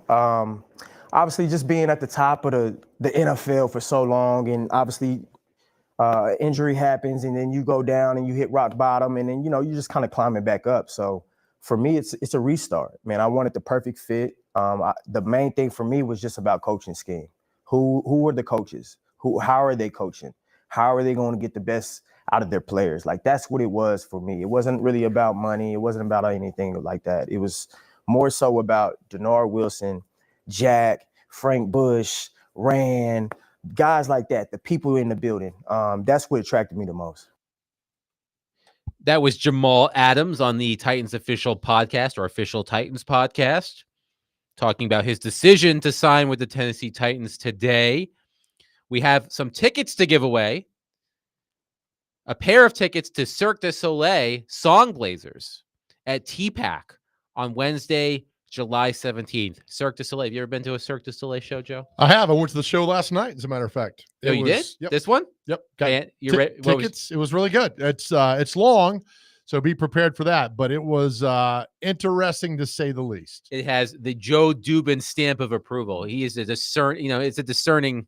Yeah, he's it's a discerning also man. So fascinating by the was it aerial people that could, yes, you throw like a bed sheet up there and you could climb yourself up to the ceiling and down, and it looks easy. It's definitely not. Well, did they do the swirl around like a figure skater when you do like the round and round and round? I think so. And so I told a friend of mine last night, I told him, I said, look, if I did that, I would throw up on the first 4 rows. Be like a Gallagher show. So bring your ponchos if you win these tickets, right? in case someone throws up. I don't think that's going to happen because they are professionals. But caller number 3 will win a pair of tickets to Cirque du Soleil Song Blazers at T-Pack on Wednesday, July 17th. So the news of the day for the Tennessee Titans: Jamal Adams signs a 1-year deal to join the team and give them some veteran safety depth. And I got a chuckle off of a tweet from Mike Herndon of paulkaharski.com during the break. So NFL Game Day tweeted out a picture of Jamal Adams. Next stop, Nashville, with a guy in a cowboy hat emoji. And the graphic says, Jamal Adams, most sacks, 21.5 among all active DBs since 2017. To which Mike Herndon replied, quote, but also least sacks among defensive backs since 2021. Since those 21.5 sacks came, over his first 4 seasons. Right. So because he has 0 sacks over his past 3 seasons with the Seahawks after having 9.5 in his first season with Seattle. So, it's the thing that worries me about this is, as I said before the break, you sign a injury-prone safety to a safety group with injury-prone safeties. You with Elijah Molden and Amani Hooker. So we did get a text during the break from an unnamed texter saying, honestly, it's a depth add. If he can contribute meaningful plays, great. I think the issue, though, is if Hooker and Molden get injured, and it would, history might suggest that it's a fair bet that they will, Jamal Adams will be playing a larger role than a depth add. And the question is, how much of an impact could he have at this stage of his career? He's clearly motivated, but he hasn't been on the field much over the past 3 years. No, he hasn't. And look, again, how much of it was that Carthon went to Denard Wilson and said, what do you think? And Denard Wilson's like, yeah, there's something still there. And if Denard Wilson is sold on him, not Carthon, but Denard Wilson is sold on him to come in and contribute, I'm good with it.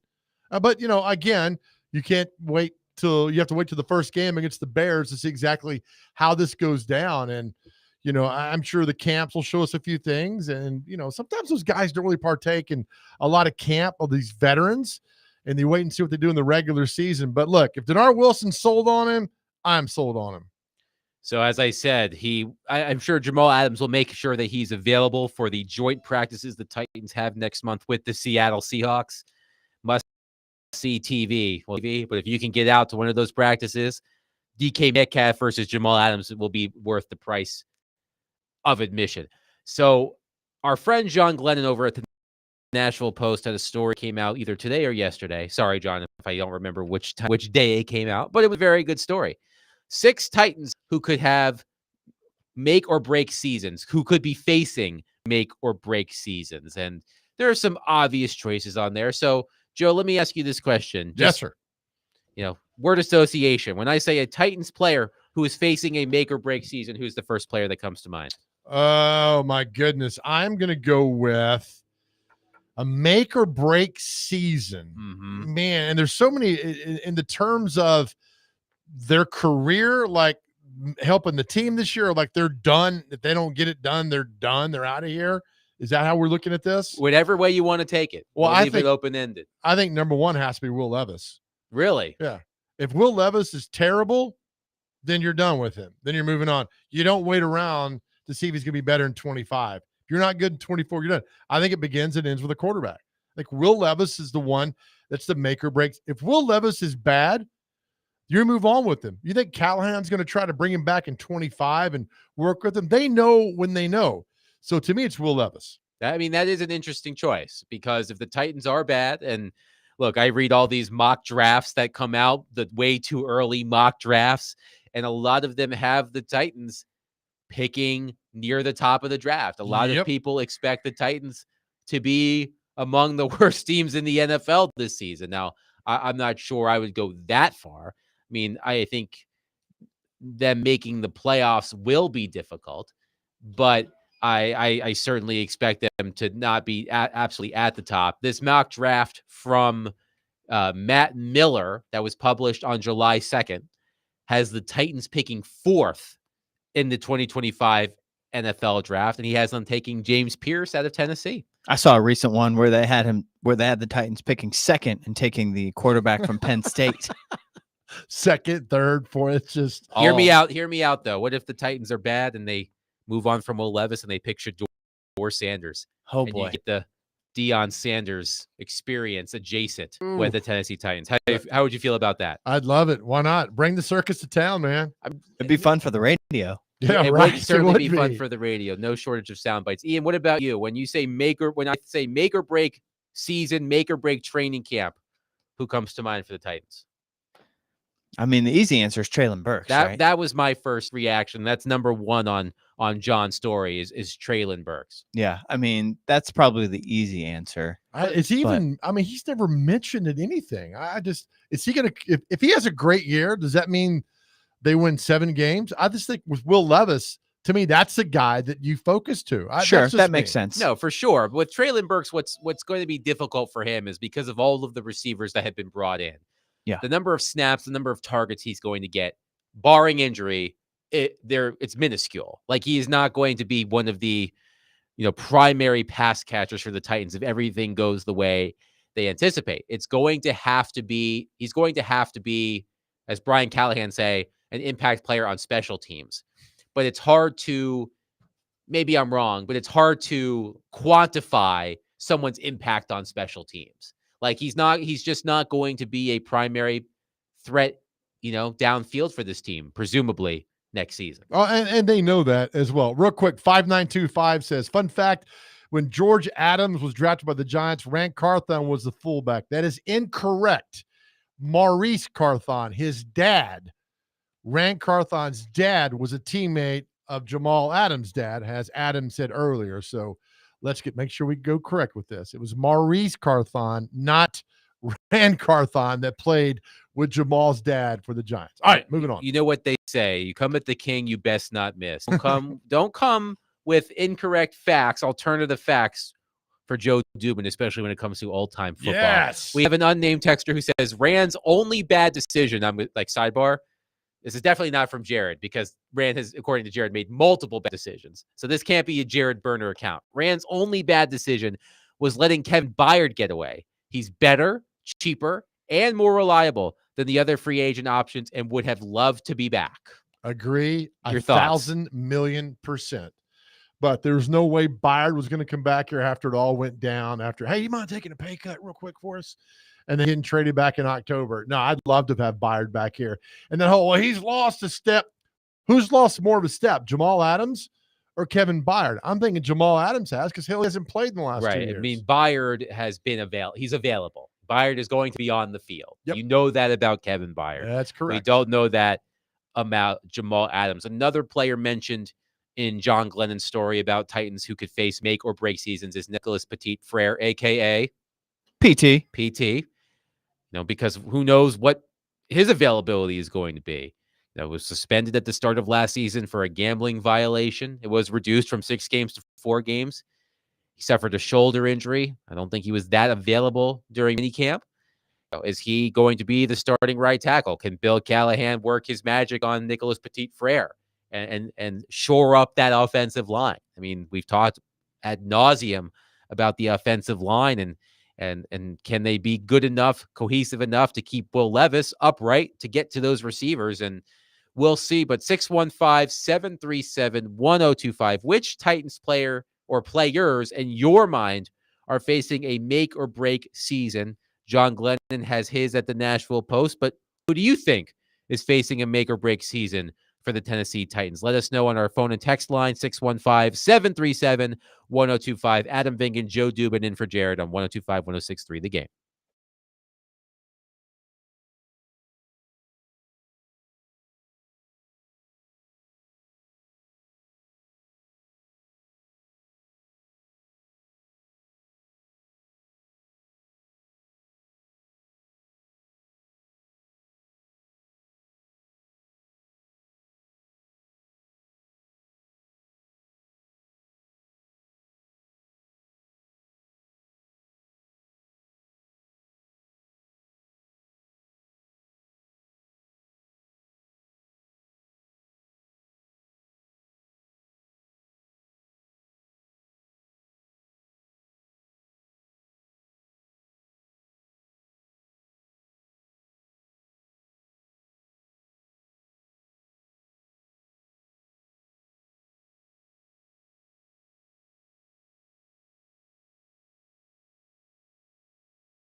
The Game Summer Ticket Tour is back. Join our own Joe Dubin. Yeah, man. At Yazoo Brewing Company at 900 River Bluff Drive in Madison on Thursday, July 18th from 4 to 6 p.m.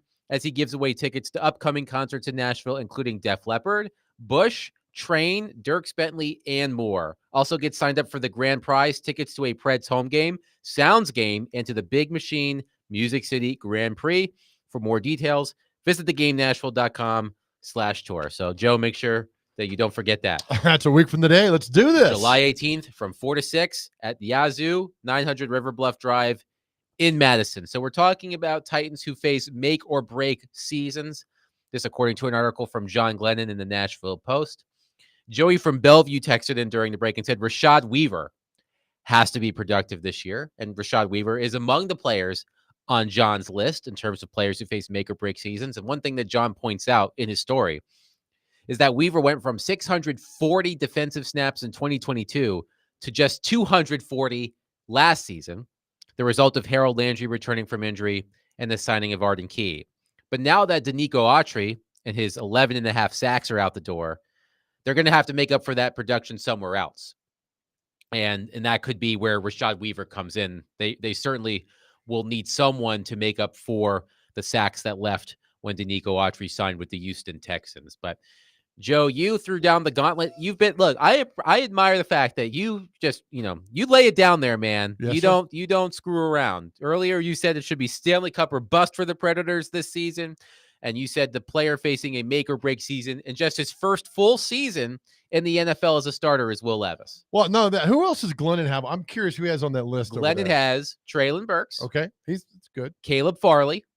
Yeah. Nicholas Petit-Frere. Okay. Kyle Phillips. Okay. Dylan Radins. And Rashad Weaver. Okay. Those are his six. I think Weaver's done nothing since he's been here, so he can go and hit the road. If Callahan cannot work magic with Radins, then he needs to hit the road. I don't see any upside with Burke, so he can go and hit the road.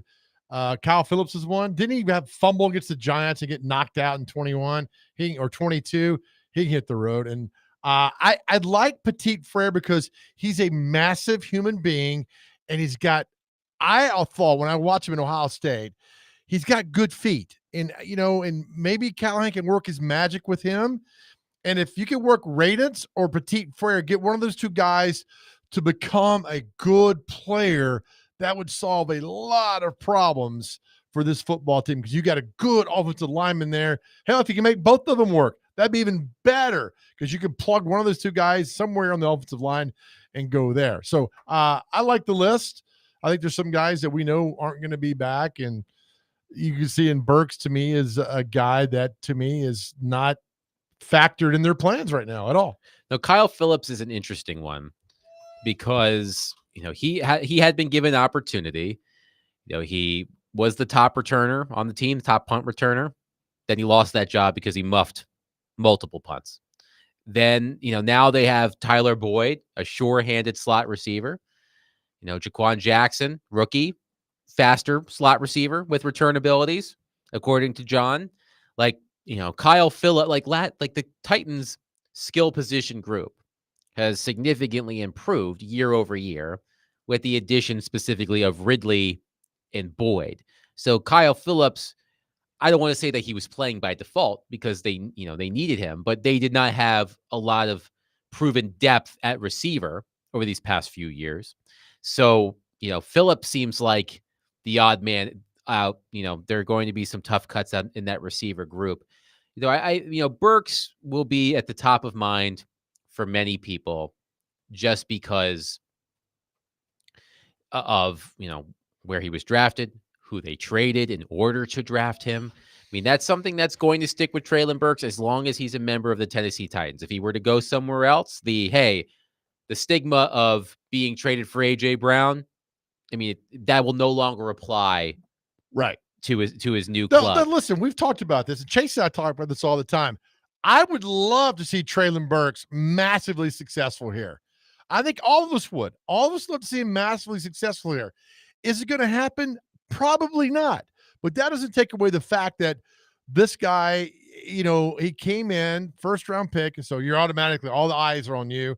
It didn't go good the first 2 years. So, I mean, what a pleasant surprise would it be to see this guy come in and really show what he could do. Hell, I watched him in the SEC. He was fantastic.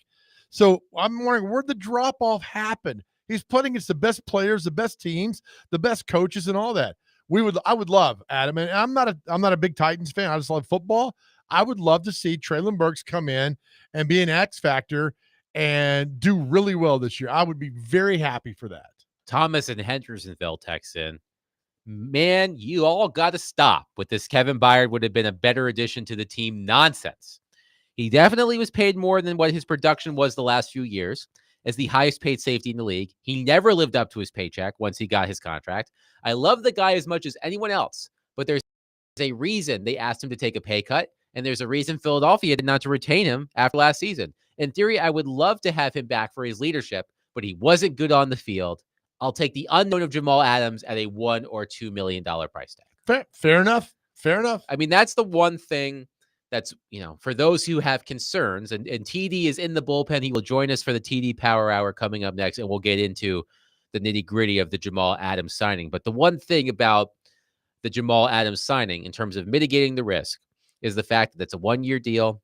I haven't seen the terms of the deal yet, the financial terms, but I imagine that's not significant because he is in a prove-it situation because he has not been healthy. He's played 10 games over the past 2 years. He's missed more than half of the Seahawks games over the past 3 years. So there's definitely a prove-it element to it. So if it doesn't work out, he didn't break the bank. It's not going to throw your cap situation into disarray. And I think that makes that lowers the risk of the Jamal Adams signing. I'm just not sure, and I'm sure Tehran can convince me of how effective Jamal Adams can still be. That list of injuries I read off was a quadriceps and concussion and shoulder problems and broken fingers. That's a lot of different injuries, a lot of serious injuries. So I'll be interested to see how it all plays out. But I think, Traylon Burks, he's going to have an uphill climb. I assume he's going to make the team, but his role on the team as a pass catcher is probably going to be limited. But if one of those receivers gets hurt, Burks is going to be the first man up. So it's important to have him on the roster just in case that happens. But he's going to have, Brian Callahan made it clear early in minicamp that he was going to have to make an impact on special teams, which is not something he's had to do. But really, at this point, he has no choice. 615-737-1025. Call us, text us, line up your questions for Tehran Davenport, who will join us next for the TD Power Hour, brought to you by ESPN Bet Sportsbook. I'm really looking forward to talking to Tehran because he can really get into exactly what Jamal Adams can bring to the Titans and more. So if you have questions for Tehran, text them in. Call us 615-737-1025. Adam Vingan, Joe Dubin in for Jared, 1025-1063 The Game.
Stillman and Company on ESPN 1025, 1063. The Game.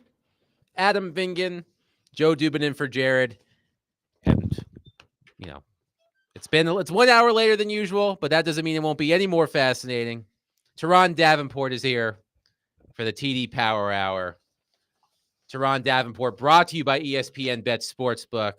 And Teron threw the NFL for a loop, the NFL media landscape for a loop this morning when he broke the news that the Titans were signing Jamal Adams to a 1-year deal. Now, we were just talking the terms of the deal. The financial terms of the deal have not been released, but we could assume it's not that much, probably heavy in bonuses, not going to screw up your cap. But I wouldn't be doing my job here, Teron. You're used to being in here with Jared and having to deal with all of his takes. I'm going to read to you what Jared tweeted. Instant reaction to the signing of Jamal Adams, because I always love when you try to soften Jared a little bit. So this is what Jared tweeted in the immediate aftermath of your report. Quote, you know your team is completely full of it when they spend all offseason talking about building a culture and turn around and sign Jamal freaking Adams, the most overrated, underproductive, injured safety in the league. Your thoughts? Yeah, well, that's typical, Jared. He always has that, MOP, ante up, 5-alarm blaze type of panic level, and that's how it is. So it doesn't surprise me, but he has and I've told him this, he has what I call arrogant ignorance. Okay. So I like that. He's loudly ignorant, right? Like, it's very loud that he doesn't know what he's talking about. I won't deny that Jamal Adams is overrated. He is somewhat overrated, but I think he's the type of player, and we could get into this a little bit later, where in a specific role you could find things that he could help your team be able to do. So was Jamal Adams on your radar when you were thinking of Titans, veteran safeties who were available in free agency? Because we knew they needed some help at that position, some depth at that position. I feel like Justin Simmons was a name that was bandied about quite a bit. Yeah. Was Jamal Adams someone that was on your radar even before today when you came up with the news that he was signing with the Titans? Well, yes, because you look at the familiarity, right? Denard Wilson, who is the defensive coordinator. And this signing, by the way, it shows the influence and the impact, the respect that he has in that building. Because Jamal Adams and Denard Wilson, they have history together. I thought that may have led to Marcus May getting the deal, but I think it was Washington he went to. I think it was Miami. Excuse me. So you have that. But yeah, to answer your question, yes. Did I feel that it was the best option? No. Do I still feel that way? Yes. I still feel it's not the best option. But again, you look at that familiarity, and I think they could find a role there. So who would have been the best option? I mean, it's hard not to say Justin Simmons, and this is coming from someone who, like, I was a Justin Simmons advocate even when he was at BC. He's always been a guy that whose game that I like. Now, obviously, he's not the same player as he was before. He's not that center fielder, right, that can just sideline to sideline, just completely eliminate mistakes by your corners. But he still is someone that is able to make plays on the football, is able to cover still, and he could be a solid safety option for you. So he's the top option, and that's why he wants the money that he wants.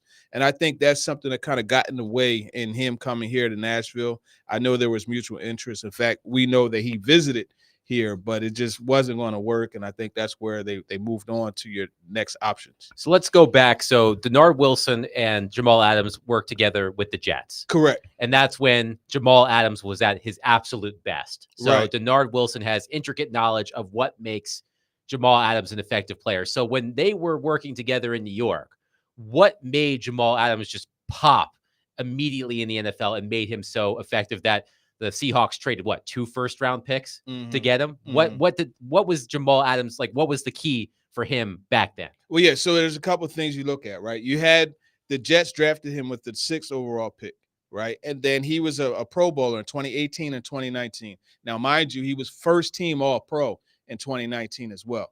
Jamal Adams and what they did there and what you have to do with him when he's on the field, you just basically put him out there and you say, yo, go bust.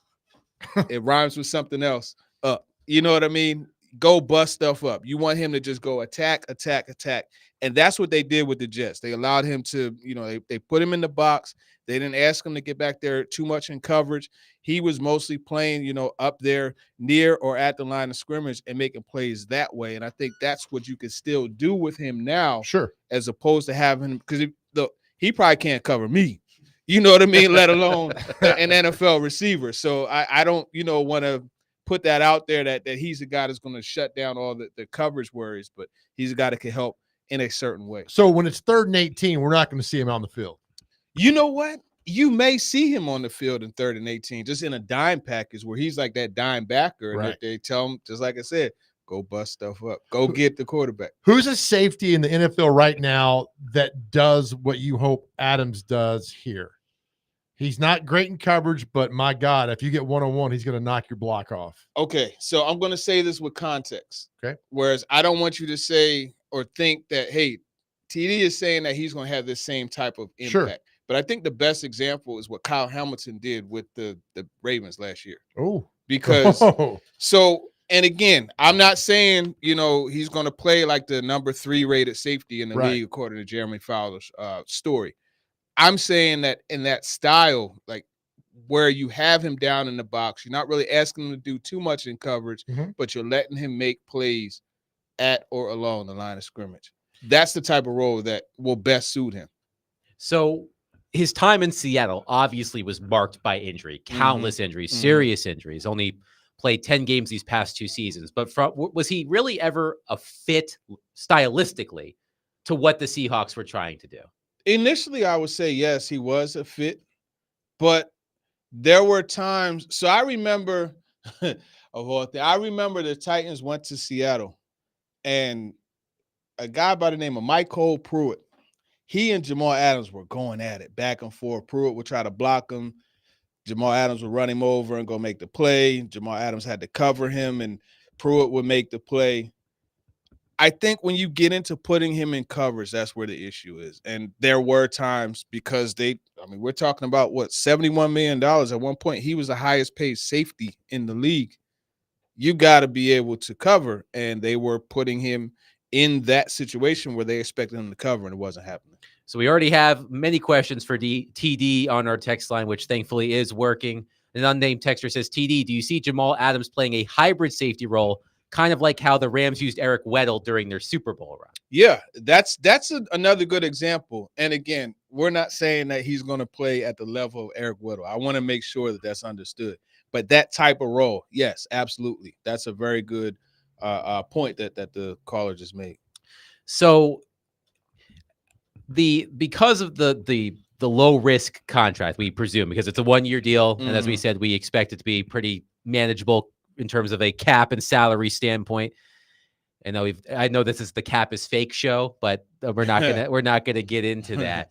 But what do you feel like are reasonable expectations for Jamal Adams coming off of missing most of last season, missing most of the past 2 seasons, really, and a lot of time in Seattle overall? What do you feel like reasonable expectations should be for a surely highly motivated Jamal Adams?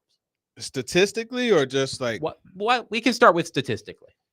I mean, I would say 2 to 3 sacks is pretty reasonable to expect. Again, I wouldn't expect much in coverage. I would say, 50 to 60% of the snaps, that kind of situation with him.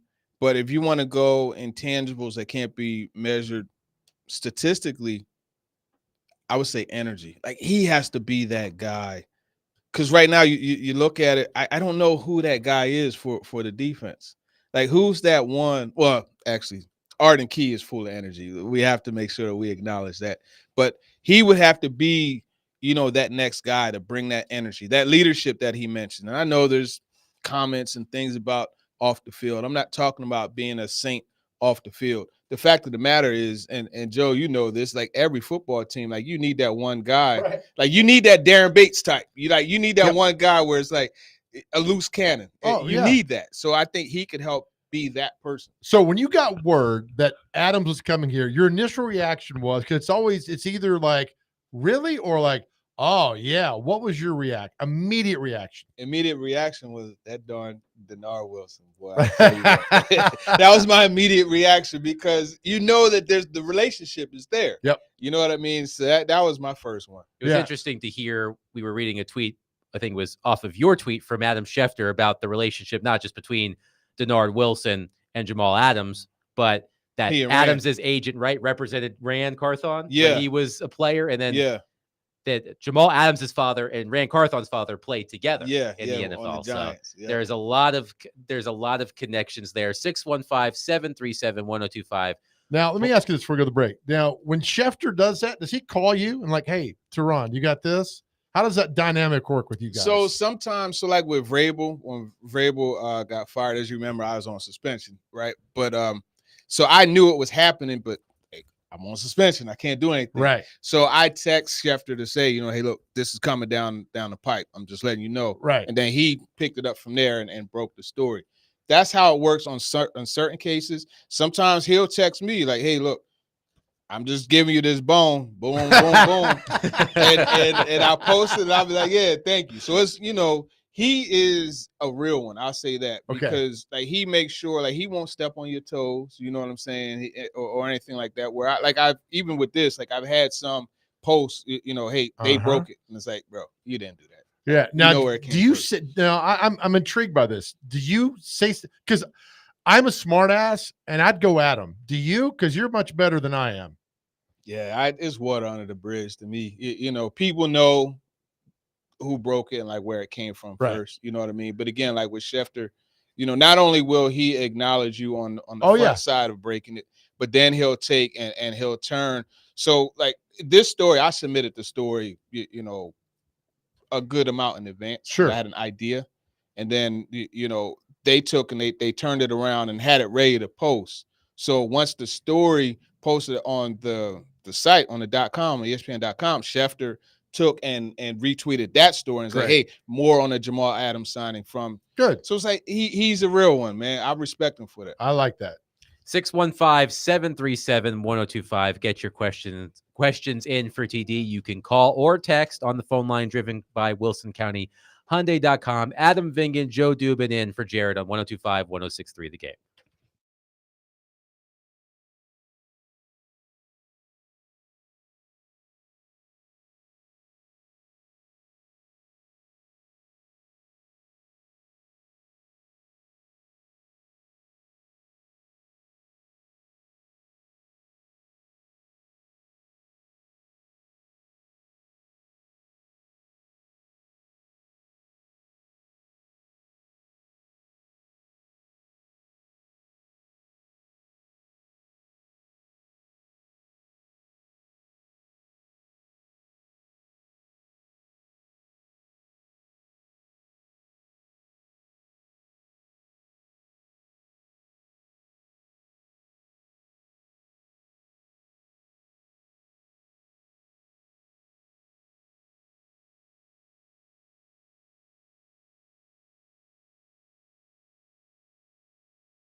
Tune into 94.9 the game. Sorry, 94.9 the Fan today as the Nashville Sounds take on Iowa. Pregame at 6:20, first pitch at 6:35, with coverage also available on 94.9 the Fan app and at 949thefan.com. Sounds baseball on 94.9 the Fan, presented by Twin Peaks Family Leisure, 5 Points Roofing, Cottle Vet Clinic, and Busy Bee Plumbing, Heating, and Air Conditioning. Adam Vingan and Joe Dubin in for Jared today. Teron Davenport here as well for the TD Power Hour, brought to you by ESPN Bet Sportsbook. So we were talking Jamal Adams signing a 1-year deal with the Titans, adding veteran depth to the safety room, which I think we all could agree is something they needed. And TD, I want to get your thoughts on this tweet that I saw from Justin Graver at Titans Film Room on Twitter. I thought was interesting. Games missed by Titans safeties over the past 3 seasons. Amani Hooker, 17 of 51. Elijah Molden, 18 of 51. Jamal Adams, 29 of 51. This is not a group that has been known to stay healthy. Huge concern in Justin's opinion. Would you agree with that? Yeah, absolutely. Absolutely. It's a huge concern. I mean, look, there's a reason why Jamal Adams was on the market at this point. So I'm not going to sit here and act like it's a signing on the level of DeAndre Hopkins last year. There's a reason. And the primary reason is the injuries. I mean, you're talking about what? He only played 9 games last year. Mm-hmm. So there's a history. And we know Elijah Molden, Amani Hooker, neither of these guys have been able to finish a single season in the NFL available for all 16, now 17 games. So if you were talking about that, you're not expecting to see Jamal Adams in coverage a lot. No. But if a Hooker or Molden is injured and unavailable, and Adams is thrust into more of that role, how do you think he could handle it? Or am I misunderstanding the situation? No, I don't think you're misunderstanding it at all. I think you're understanding it fully. He's just not a guy that you want to have back there in coverage. And I mean, you got to call a spade a spade. So how would the Titans plan for that if they lost someone who is better in coverage and Jamal Adams is not an option to do that? Well, I'll say this. I'm not so sure that they're done. Okay. I'll put it that way. Look at that. That's what we call a tease in this business. What could they possibly be doing? There's still other productive players available at on safety specifically. At safety as well. Yeah. Okay. So I think that they're going to do their due diligence. And I mean, look, you still got guys that are going to make the roster if they don't go out and get another safety. You look at Matthew Jackson. You look at Mike Brown. You look at Shy Carter. Honestly, Shaheem Carter is essentially Elijah Molden. Just Elijah Molden light, I guess you could say. So you have other options. Now, I'm not going to say that they're going to come in and make the defense, a top 10 defense or anything like that. There's going to be a drop off. We have one texter who says, TD, it sounds like Jamal Adams is similar to Bernard Pollard, middle linebacker / strong safety. That's a good observation, man. Bernard Pollard, the wig splitter himself, man. I don't know that Adams tackles as well as Pollard, though. Okay. Tom Brady hated to see Pollard come in a game. Blew that knee out in 2008. God, 2008. It seems like yesterday. Right. So long ago. Yeah, it's crazy. That was Matthew Castle came in, right? That's right. Yeah. Took over. It's the only year they didn't make the playoffs up there with They all went that. 11-5. Yep. Didn't make the playoffs. How about that? Future Titans quarterback Matt Castle, if I'm not mistaken. Past that. Another question on the text line for TD. Who the texter is most concerned about the hole alongside Simmons that Autry left on a scale of 1 to 10. TD, how confident are you that some combo of Sweat and Joseph Day will fill that gap? Look, we still got to see Sweat practice. So yes. I don't confident wise, based off of what I saw him do in college, I would say a 6, 7, but based off of the questions, I think it goes down to a 5 or 6, and it's a grade incomplete. Are you expecting Sweat to be available on the first day of training camp? Yes, okay. Absolutely. I think that I just lowered Jared's blood pressure by a significant you're not gonna lower that. No, I'm trying, man. I'm trying to make sure that. So along the lines, were you not shocked, or were you kind of like scratch your head why they did not try to upgrade the D-line position at all the last couple of months? Because I am. Yeah, when you have Darnell Autry, Danico Autry. I always say Darnell, Right. the old Northwestern Yeah. running back. When you have Danico Autry, you're losing that production. Yep. And then you don't feel it. You definitely have some questions. I thought maybe like a Carl Lawson or somebody along those lines, even Jonathan Grenard. I thought maybe somebody, you know what I mean? But they didn't feel it. And I think this is a testament to how they believe Arden Key. He went to the Pass Rusher Summit with Von Miller and them. So maybe he'll be able to finally figure out how to take better angles and finish and get home, get sack the quarterback as opposed to, that. So do you think they feel like they have the talent on the team right now? They did not need to go out and sign massive interior linemen or pass rushers. Like, we like what we got right now.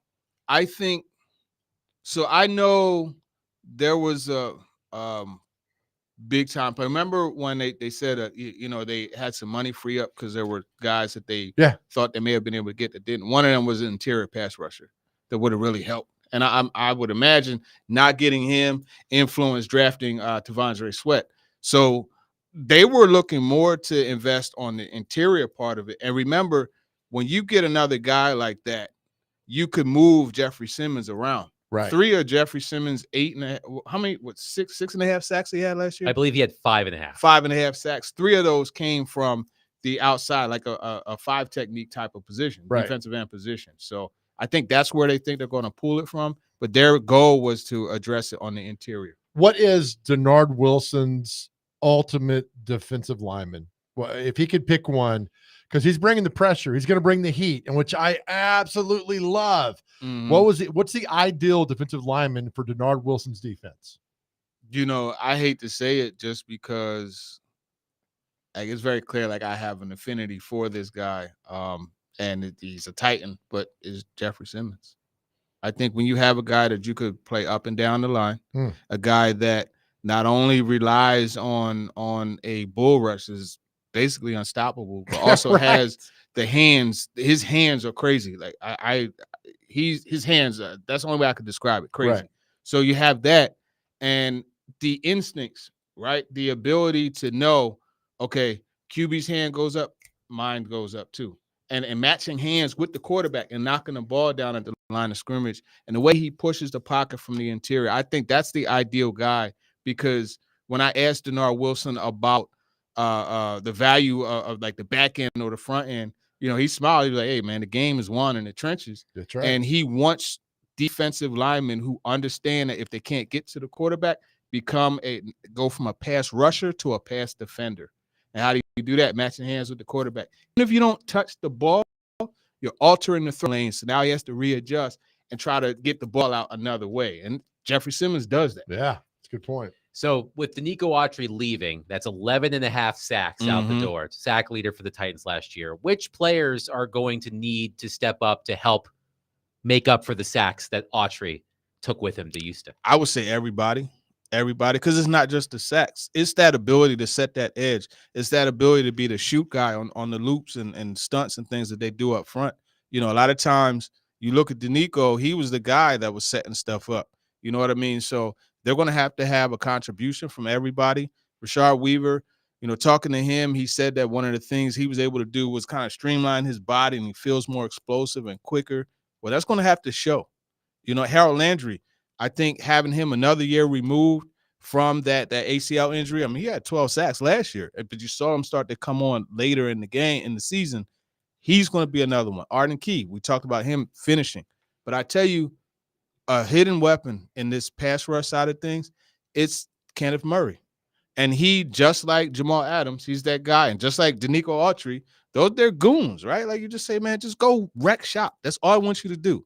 Don't care about anything else. Just go wreck it. And that's what they're going to use Kenneth Murray, blitzing that interior. And just in watching some of the things that they did during minicamp, as far as like, I like the aggressive walkthrough that they did because it allowed you to see stuff in a little slow motion. They got some pretty interesting packages with the blitzes and things like that, mixed with coverage behind it. 615-737-1025.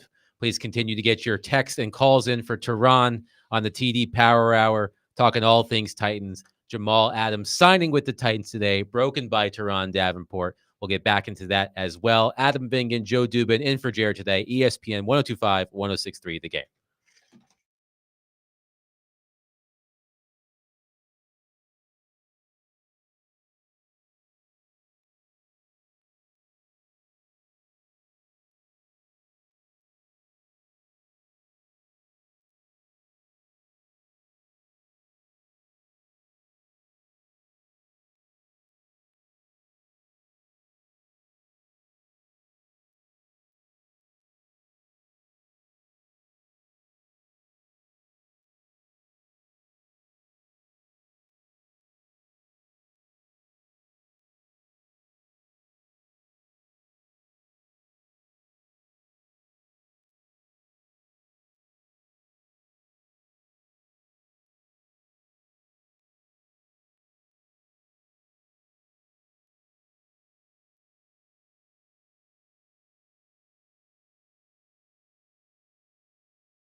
Stillman and Company, ESPN 1025, 1063 The Game. Adam Vingan, Joe Dubin, Teron Davenport for the TD Power Hour.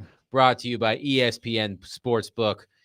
Get your questions in for TD. Call, text 615-737-1025. And Teron, we were talking about Jamal Adams earlier, and it didn't occur to me until I was reading a little bit more about him that he's going to see his old teammates real soon. Yeah. Because the Seahawks will be in town for joint practices.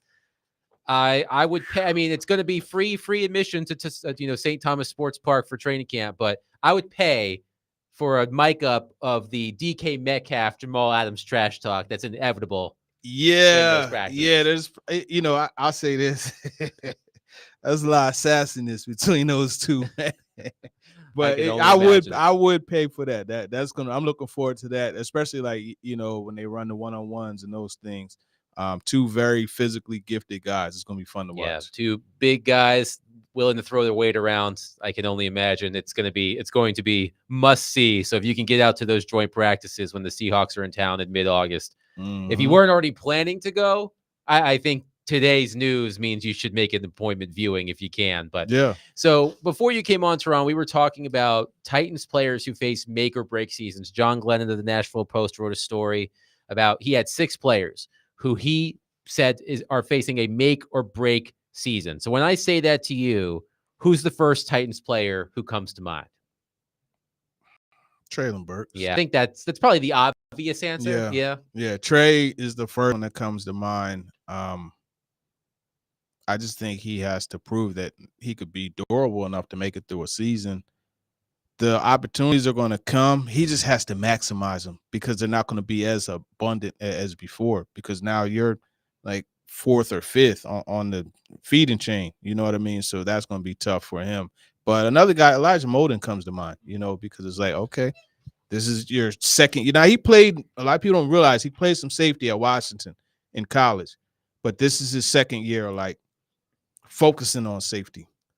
How are you going to take advantage of this opportunity in a scheme that is geared up to highlight defensive backs?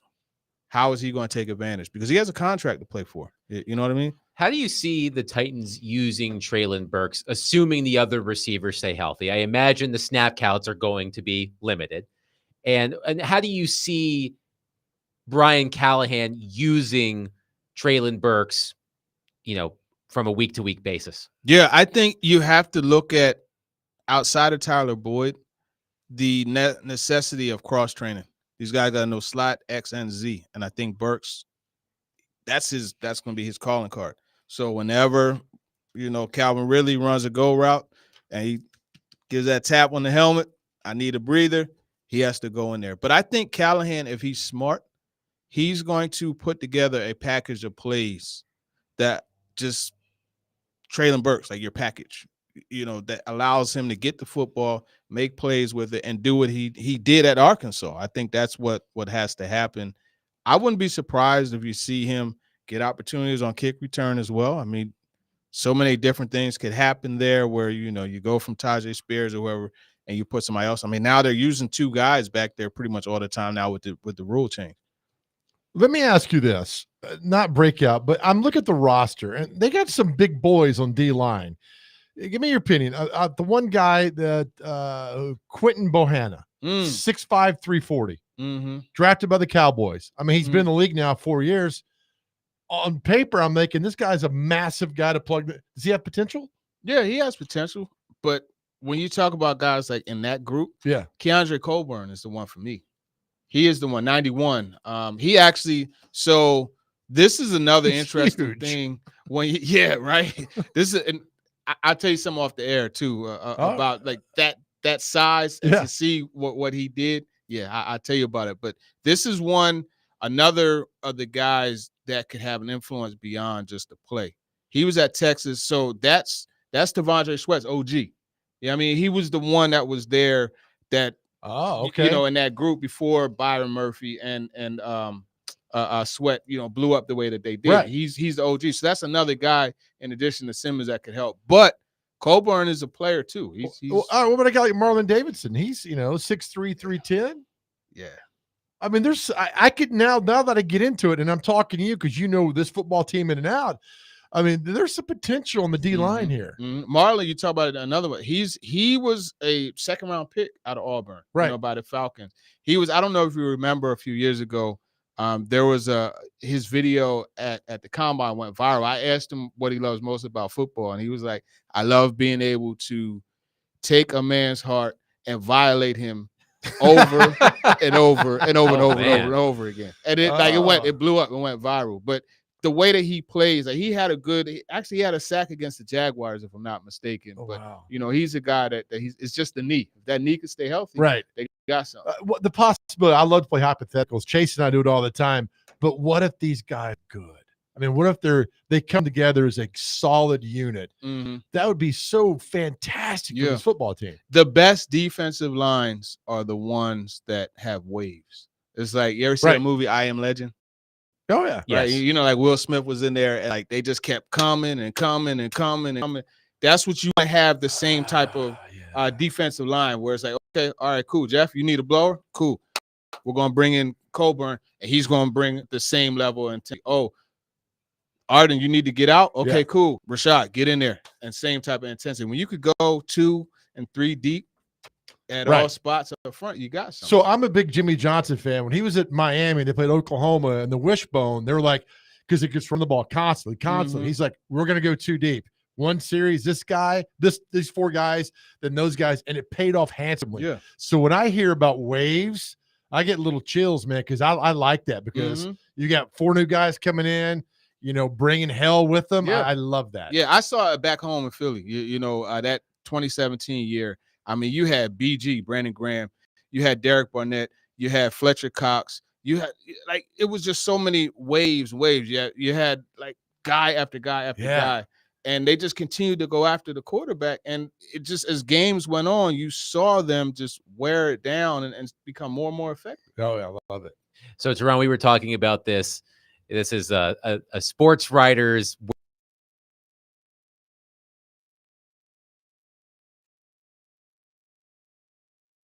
Jackson. How local product Matthew Jackson went from spectator to Titan. Read it this morning. Really great story. This is what I'm talking about. You spend all that time working on this feature. You think it's going to be a slow day. You'll get plenty of reads, and then out of nowhere, the major news comes out. Jamal Adams. It your feature story becomes secondary to the big news. But it was a really great story, and I would love to hear more about what you learned about Matthew Jackson in reporting this story. Yeah. Now, mind you, this is a story. Like, I've been pitching it for 7 months, and just like last month, my producer was like, "Hey," or excuse me, my editor. I looked at Ian, thought producer. My editor was like, "Hey, you remember that story you wanted to do? Let's do it." I'm like, "All right, cool." So we did it. Matthew Jackson. The reason why I wanted to do the story is because he's so high energy. I remember going back to the Steelers game, pregame. It was a Thursday night game, I want to say. It was a night game regardless. Man, Pittsburgh is cold, especially at nighttime. Yeah. He's out there shirtless. I'm like, look at this fool. And I videoed and he's just an example of just how he is. You know what I mean? And he's a local guy, right? And he grew up in the projects right across the street from Nissan Stadium. Went to Hillsboro, stayed local at Kentucky. And he came in and represented, man, and he was able to parlay that into a contract and being on the roster last year. I think when you look at just his story, shout out to his mom, Andrea Clark. I salute her. They lived in Chicago. She had a full scholarship to Fisk University via United Negro College Fund, and she was 19 years old and had Matthew. You know what I'm saying? And she moved here, right? And she held it down. She customer service job, you know what I mean, did what she had to do to make ends meet while raising her sons and going to college, and then she graduated. And then she also went on to get her master's, and it was important to me to do that story because so many times you have the story where it's like, oh, this tragedy happened. And I wanted to make sure that I wrote about a Black family that came out of something good. You know what I mean? Because we always, and no slight to someone who came out of tragedy, right? I'm not saying that. but I wanted to shine a different light. And that's why I wanted to do the story. And so, when he was in first grade, he started getting into trouble, right? Because, again, the high energy. So they had to figure out a way. Like, she was like, what do I do with this kid? Like, how do I get him to burn all this energy? You know what I mean? She can't be leaving her job because they're calling to have her come and get mad because he was cutting up in school, whatever. And so she's like, football. Yeah. And so she signed him up. He's burning that energy. And now, he's going to sleep early and all that good stuff. And lo and behold, what was a form of damage control has become a career for him. And I think that's pretty cool. Well, not only that, but undrafted free agent in the National Football League is, I think, probably the highest level of amazing football or sports talent to do that of any other sport. Just because, I mean, you got free agents and you got everybody else, you got draft. I mean, you're walking on in the NFL. Hell, it's hard enough to walk on in college. Yeah. And now you're doing this in the NFL. Yeah. And I think, to push that even further, when he was at Hillsborough, he was a safety. Kevin Byard was one of the guys that he really liked, right? He got to Eastern Kentucky, as you know. Yep. He played linebacker. So now you're going from seeing things and them happening a little bit sooner to a whole different perspective being at safety. Doing the safety drills as opposed to linebacker drills. Like, it's a total different movement and everything that he has to do. And he was able to do it and do it well enough to secure a job in the NFL to make the 53-man roster. Yeah, which doesn't happen every day. Why you said it was important to tell a positive story. When you started digging deep into his story, you're like, yeah, there's something here. Yeah, I think really that whole it shifted when I talked to his mom. And I just felt that, like, it was really cool that, she held down a job, at 20 years old. You know what I mean? Yeah, right. Held down a job, made ends meet, went to college, graduated from college, and then didn't stop. She went on to get her degree, master's. You know what I mean? So, Miss Andrea, well, I can't call her Miss because she's younger than me. Andrea Clark, I salute you. Nice. Well done. How local product Matthew Jackson went from spectator to Titan by Teron Davenport. You can read that on ESPN.com. A really great read. 615-737-1025. Last segment with Teron. Get your questions in. Text us. Call us. 615-737-1025. The next segment is yours to ask your questions to Teron. Adam Vingan, Joe Dubin in for Jared. 1025-1063 The Game.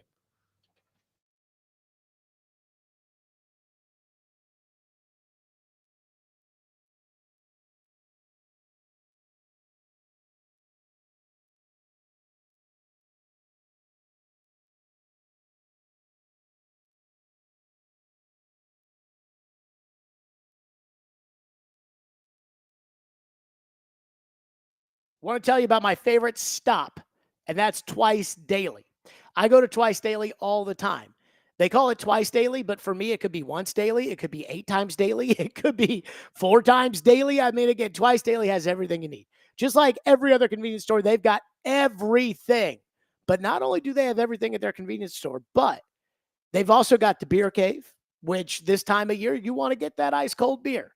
And you can with the beer cave. Plus, they've got the best coffee, snacks, lunch, dinner, breakfast, you name it, they've got it. Their snacks are the real deal. They're all made to order. You can get a huge warm pretzel and dip or a 3-piece chicken tender stack or spicy boneless chicken wings or more. They got the cheese sticks. I mean, they got something for everybody there. You can order in-store or on the Twice Daily app. All fresh, tasty, and priced just right for your budget. That's what's so great about Twice Daily, and I absolutely love it. And since it's summer, do not forget to grab an ice-cold drink, too. Download the Twice Daily app and join their loyalty program to unlock special discounts, savings, and so much more. If you're looking for convenience, Twice Daily has you covered. That's Twice Daily.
Stillman and Company on 102.5, 106.3 The Game. Adam Vingan, Joe Dubin, Teron Davenport as part of the TD Power Hour. This is your segment. So if you've got questions, call, text us 615-737-1025. Let's see. This is not a question. This is a compliment for Teron from Stephanie. I don't really have a question, but more of a comment for Teron. I started listening to your station because I'm a huge hockey fan, but because of Teron, I have learned so much about football and the Titans. I am now able to hold my own in pretty much any conversation about the team. Really enjoy Power Hour, Teron. That's from Stephanie. Hey, Stephanie, I appreciate you. Thank you so much for those compliments. I'm gonna have to save that. Yes, I will screenshot that for you. Yeah, I'll screenshot. I mean, I feel so much smarter about football just being in the same room with you. But a couple of weeks ago, you wrote a story about Will Levis and his mechanics and the changes that he is making to his mechanics. Really interesting stuff. You can also find that on ESPN.com. So in the process of reporting that story, what did you learn about what Will Levis is focusing on as he prepares to be a full-time NFL starter? Well, first and foremost, I learned that Will Levis originally was a guy who just relied on arm strength.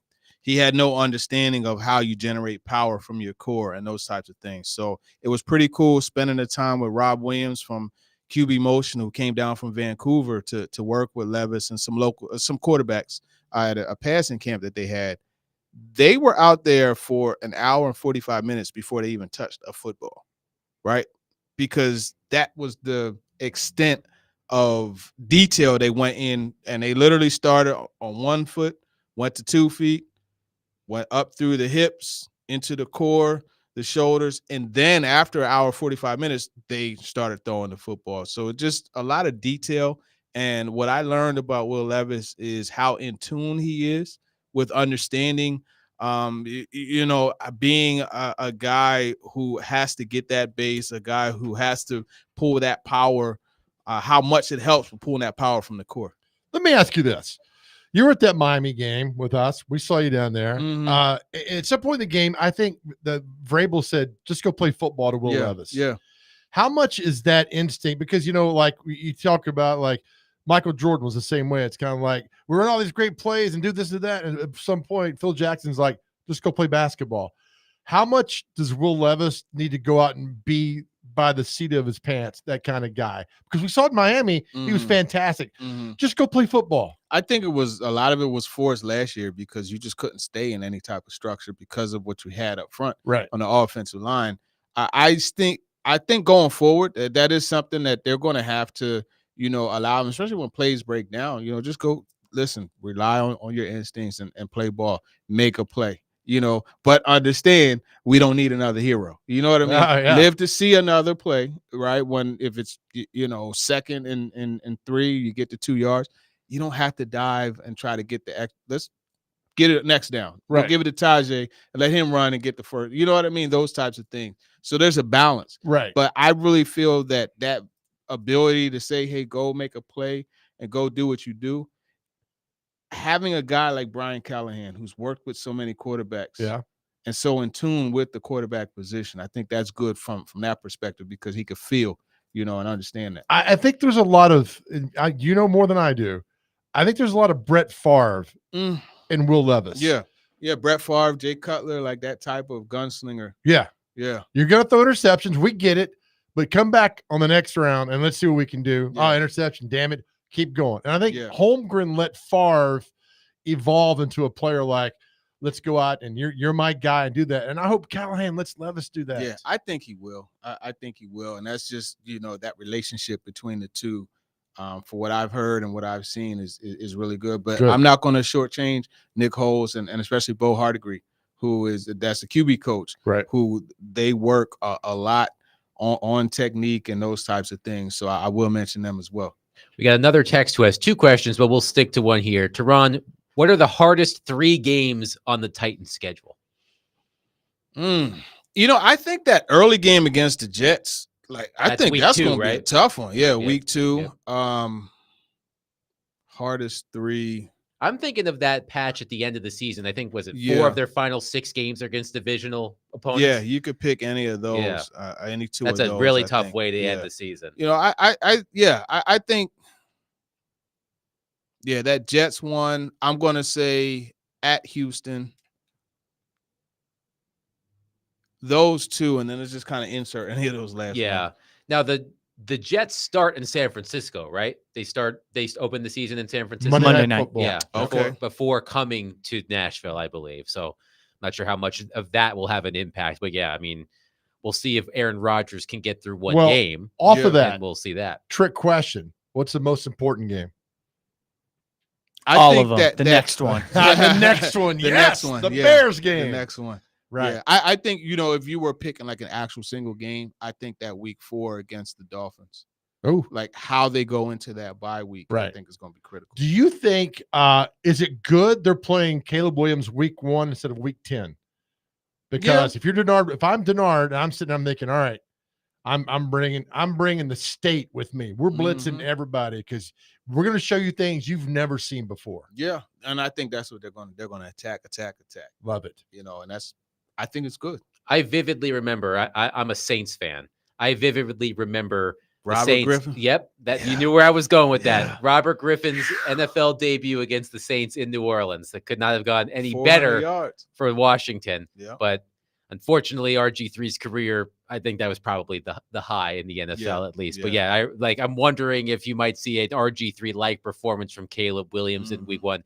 We have another texter who asked, Teron, what would you say is the biggest weakness currently for the Titans that is keeping them from being a top tier team? Biggest weakness.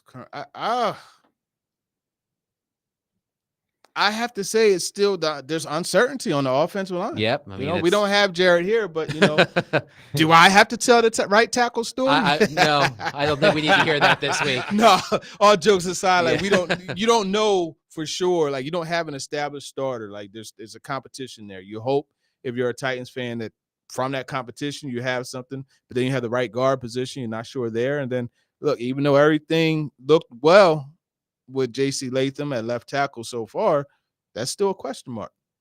Do you if you were to handicap the right tackle position, is Nicholas Petit-Frere the favorite entering training camp to have that position? Yes. Yeah. What do you feel about Dalen Rainden's pushing for that spot? Well, from what we've been told, he's going to push. He's in the competition for right tackle or right guard rather. Okay. So it would take not working there and bumping him out.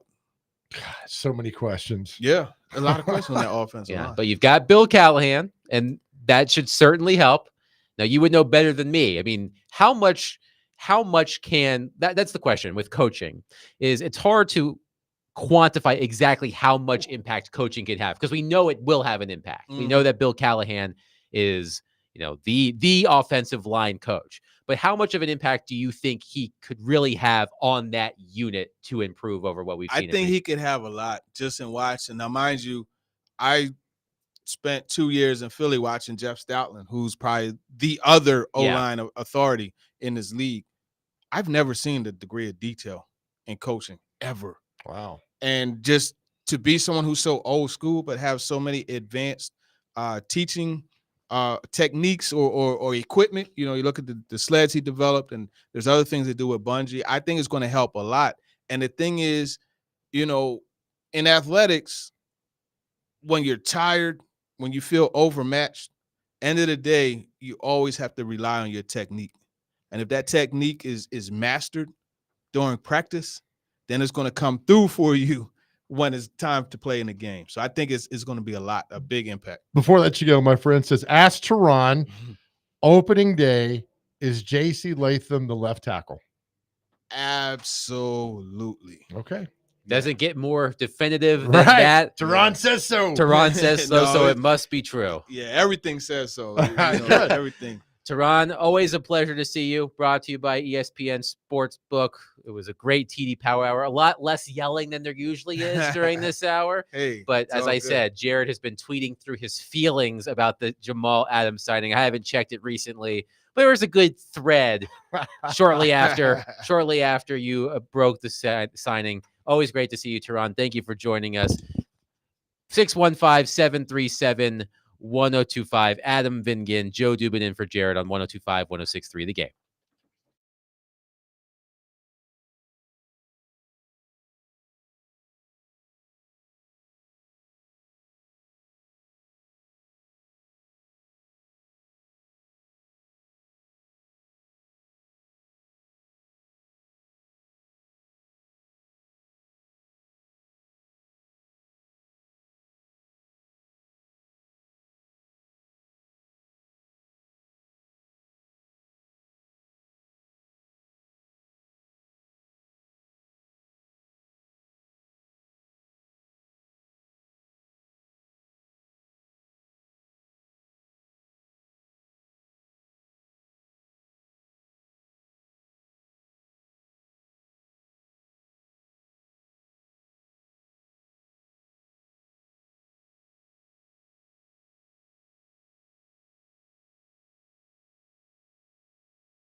Stillman and Company on ESPN 102.5, 106.3. The Game.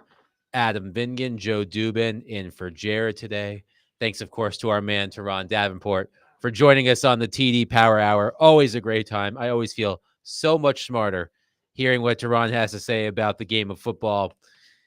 I'm just now checking Jared's Twitter to make sure he hasn't said any other incendiary things about Jamal Adams. Nope, he's taking a break. It's been 3 hours since he tweeted. Oh, hopefully he's actually on vacation. You know, that's the point of being on vacation. And I get sound like he's totally on vacation. No, Jared is the got to unplug, dog. No, look, it's, your lips to God's ears, but I'm like, I get it. I'm like that too. I have a hard time unplugging when I'm on vacation. I'm with you, man. But I think that Teron did a great job putting the Jamal Adams signing into context and what he could bring to the team. And look, there is a risk in bringing someone who has barely seen the football field over the past few years because of significant injury.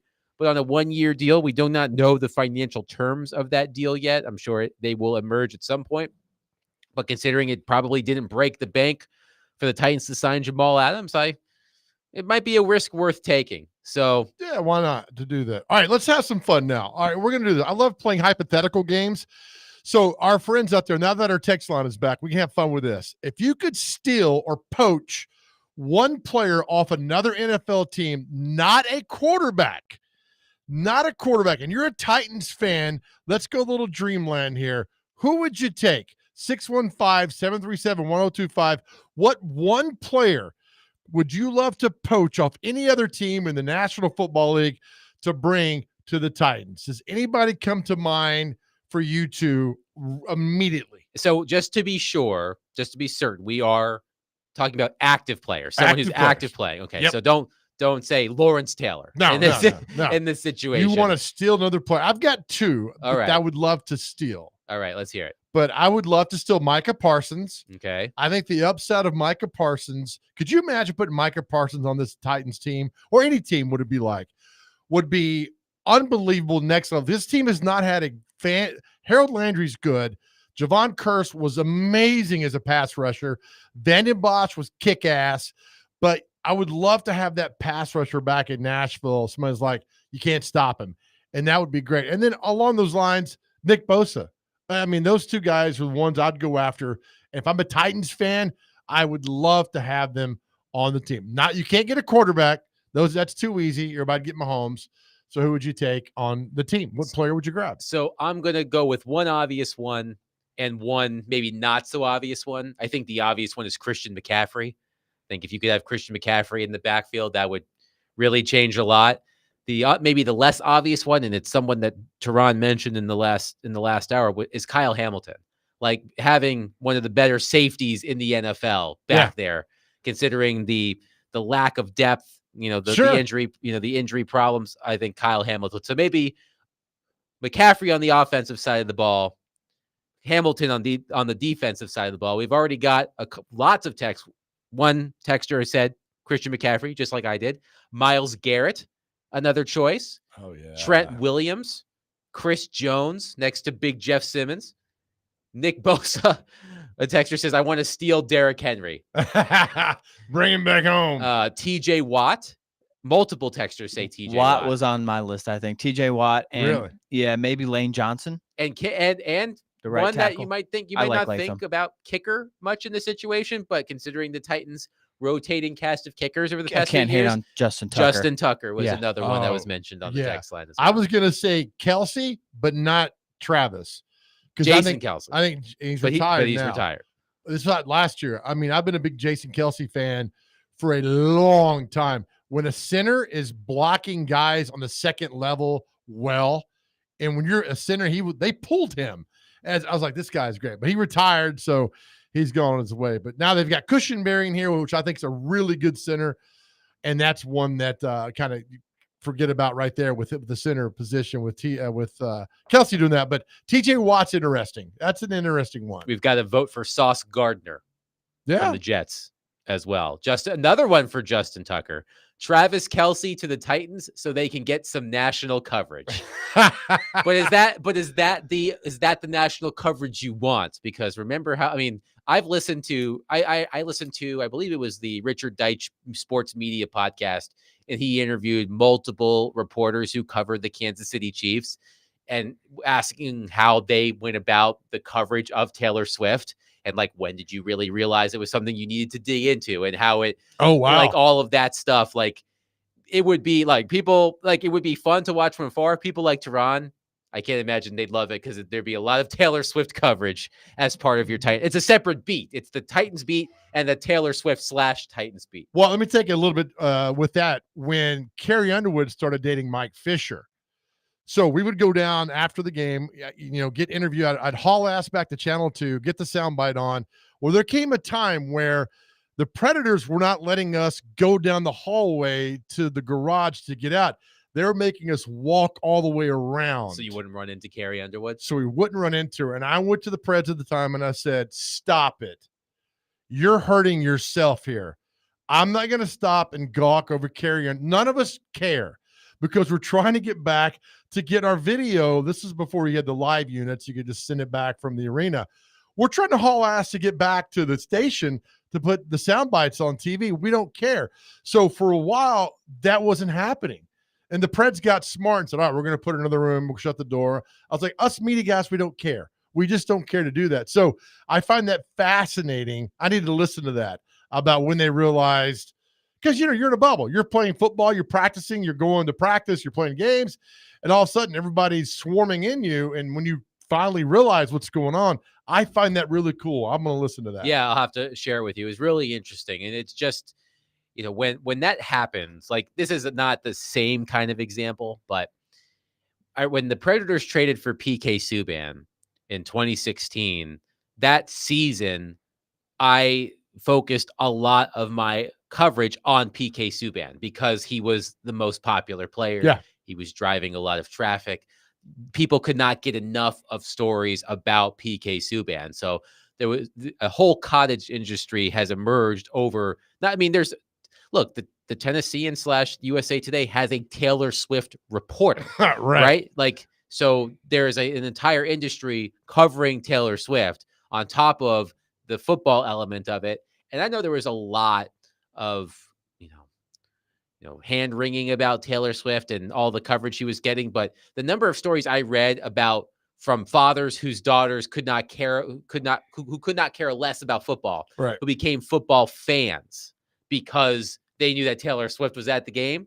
Like that, you can't rule that out. Someone said, definitely not Kelsey, because I can't stand Taylor Swift. We got to vote for Tyreek Hill to combine with Will Levis's arm. Tyreek Hill is a good one for sure. Tyreek Hill's a good one. Yeah, I mean, but we saw when he gets injured, man, that's a whole dynamic for that offense. The Titans just haven't had that speed guy in I don't know how long, and I'm not sure why. Yeah, I would have to ask Joe for his encyclopedic knowledge. When was the last time the Titans had a receiver as fast? I mean, not say as fast as Tyreek Hill, because very few people are as fast as Tyreek Hill, especially receiver. But had that speed at receiver. Because I had Chris Johnson. Right. And he was super explosive. That's the one that I have to default, even though he wasn't a receiver. That's the one I default to because before that, I can't think of, Chris Sanders. He was fat, but he wasn't. He was fast. He was fast. Watch what you say about Chris Sanders. Watch your tone. But he wasn't in the slot. And then Tyreek goes in the slot and catch the underneath ball and take off and be gone. So I don't know. I'm surprised they just don't have one. They haven't had over the years, even if he's kind of, I don't want to call him a gimmicky player, right? But just somebody to put out there. That's why I like Spears, because he's got that. He's fast, man.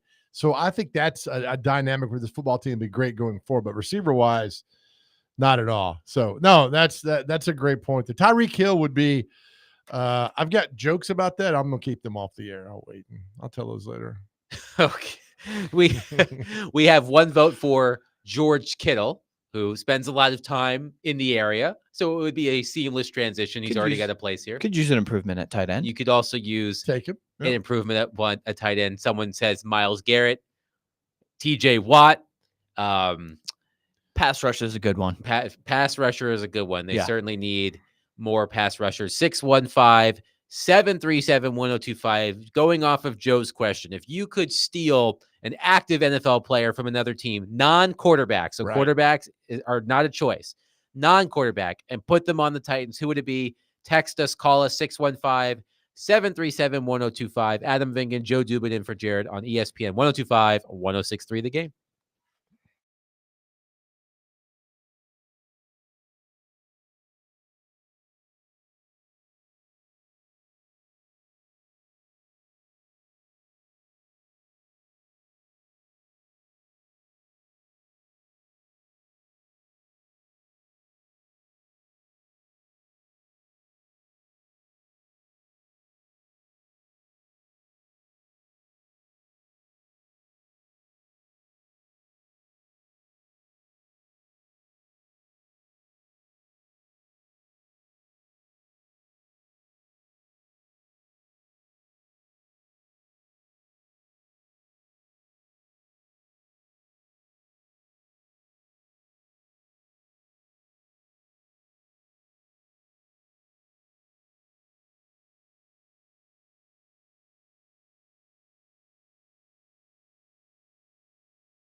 Stillman and Company on ESPN 1025, 1063 The Game. Adam Vingan, Joe Dubin in for Jared. Ian Safaris here, keeping it all together. Joe threw out the question, if you could take one active NFL player from another team, no quarterbacks, and put them on the Titans, who would it be? So we do have a response. This is a text that just came in, fresh text. Someone said Brock Bowers, who was mocked to the Titans, I feel like, many times. Rookie tight end out of Georgia. Yep. Brock Bauer on the Titans, and tell Joe he's the only one they were keeping away from Carrie Underwood. after his pick of Mike Fisher on the news with the caption "Married to someone famous." Can you remind me of this story? So Mike Fisher in 2015 re-signed with the Predators. So we all know who he is. So I put a caption under my graphic on Channel 4. It says Mike Fisher, and the lower line underneath that would be like, Preds captain Right. re-signed. And I put Mike Fisher is married to someone famous. And How did that go over? it was amazing because some of these Predator fans lost their mind, wanted me fired. How I could not know who he's married to. It made People Magazine said, how could a sportscaster in Nashville not know who he's married to? I called the People Magazine reporter and I said, you're terrible at your job because you didn't get my side of the story. She says, you know what? You're right. I didn't. And I said, it's a joke. And she's like, oh, I get it now. That story was on Entertainment Tonight, was on Yahoo News, went everywhere. And my boss at Channel 4 said, as long as they get our call letters correct, I don't care. So people, and there were some Preds fans who were like, how do you not know who he's married to? And I went on their Preds Facebook page. That's always a dangerous place to and be. answer him. And I said, are you that big of an idiot? You don't realize that I know it's a joke. And it took off. And the best part was Mike and Carrie reposted that, and we laugh about that to this day. When I see them, we laugh about it. It's funny. Yeah, So, I mean, I feel like you telling me that story, I feel like it's clearly a joke. But sometimes, not everybody Right. gets it. Lighten Right. up, it's just a joke. That's it. So among players that Titans fans would take on their team, we have a vote for Micah Parsons. We have a vote for CeeDee Lamb. Oh yeah. Well, they've already got. I think the Titan receiver core is good. I want guys that could help. No. I guess. We have a vote for Justin Jefferson, I believe. And honorable mention, because this is from the texter. Honorable mention because I'm still pissed at the Chargers, Joe Alt. They wish that Joe Alt would have been available when the Titans drafted him. Fortunately, that didn't happen. He did go to the Chargers. Right. I feel like we've gotten some ones that say Derrick Henry. And I think you mentioned this the other day. Like, do you think the Titans made a mistake by letting Derrick Henry go? You mentioned that you feel like they made a mistake by letting Kevin Byard go. You feel the I same think way the about Derrick Henry thing, I'm not sure how he would have fit in this offense per se, but if you give me Derrick Henry, Tony Pollard, I'm taking Derrick Henry every single time. Yeah, I mean, Tony Pollard had a down year. I think he was coming off an injury, if I'm not mistaken. But we did, Micah Parsons is a popular name on this list. I mean, that certainly would change the dynamic of the defense. CeeDee Lamb, he's about to get paid, man. I mean, Tyreek Hill was another one that we got. I'm a big fan of his. That guy, when he runs so fast, he kind of he dissolves almost and reappears where the ball is going to show up. But we have James in Ashland City who would like to share his player from another NFL team that he would like to abduct and put on the Titans. James, go ahead. Hey, thanks for the error here, but I'm shocked nobody's texted in or even called in about an offensive lineman. I think what's his name from Detroit Lions? What is the Sewell? What's his first name? Penei Sewell. Yeah. Yes. Yeah, he is an all-pro right tackle, if I'm not mistaken, and that's exactly what this team needs. We got plenty of weapons otherwise, I feel like. Why not poach this guy off the team? He's an all-pro right tackle. That's what we've been missing since we got rid of Jack Kirkland. And I'll say, James, by the way, as you have said Penei Sewell, we did get a text from someone who said Penei Sewell. So you are not alone. James, thank you for that, because most people don't care about offensive linemen. So you are now our favorite caller, James. Thank you. No pressure, James. Thanks for calling, James. That is a good one. Yeah. He is pretty good, Penei Sewell. The same texter said Jair Alexander as well as Penei Sewell. Can never have too many corners. No, you can never. AJ Brown. We got our first AJ Brown text. They take AJ Brown. Oh, I mean, yeah. It'd be nice to have AJ Brown. He's turned out to be one hell of a receiver. I will never forget when that happened. Like, they're trading AJ Brown, and I remember on Twitter, I'm like, what? And I thought for sure it was a fake Adam Schefter account that gets everybody. So I was like, no, there's no way. And then it happened. You see Vrabel stand up and walk off, and then Traylon Burks gets drafted. And it was like, most chaotic, I think, 5 minutes in the Tennessee Titans history since they moved here in '97 that we have seen. That it was just one of those moments you'll never forget, man. I mean, the only image of Mike Vrabel that is more, recognizable than that, and was the year they did the draft during the COVID year. Right. Yeah, It wasn't there a shot that made it look like there was someone using the bathroom at Vrabel's One house? of Vrabel's sons. Yes. So there's Vrabel getting Bizarre. upset about the AJ Brown trade and his son potentially going number 2 on national television. Who knew? But either way, yeah, a lot of Trent Williams. I feel like we've gotten a lot of Trent Williams. Another I don't know. Maybe call me a little crazy or a little optimistic, but I kind of think J.C. Latham is going to be really good at left tackle It's okay to be hopeful. There's for the nothing Titans. wrong with that. So, I mean, Trent Williams is the best left tackle, so it's hard to go wrong to poach him. TJ Watt. I would love if I don't have the bandwidth to count all of them up, but I feel like TJ Watt might be the number 1. I do like TJ Watt, maybe more so than Bosa, although he's close with Parsons. That's pretty good. I mean, all those guys. Yeah, you plug them in immediately. You're like, Myles Garrett would be good too. Oh yeah, put them at next level. It'd be fantastic to throw those guys in there. Yeah. No, I appreciate those who have mentioned Justin Tucker. You mentioned that offensive tackle is not something we're thinking about. Kicker is not a position you often think about, except around here, where they've gone through so many kickers over the past few years. I've also often thought about this with Justin Tucker, knowing what we know now about him and how good he is. Where would you draft him coming out? That's a good question. I can't take a kicker in the first 5 Even rounds. if it's Justin Tucker? I can't. 5 rounds. I can't. And I think punters should be banned. I really do. I'd probably be okay with that. Punters should be banned. Do you know there was a kicker who won NFL MVP at one time?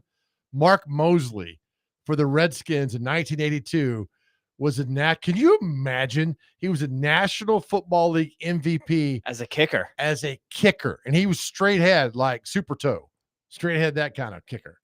I'm looking to see where it was Justin Tucker. He was undrafted. He was signed by the Ravens as an undrafted free agent in 2012.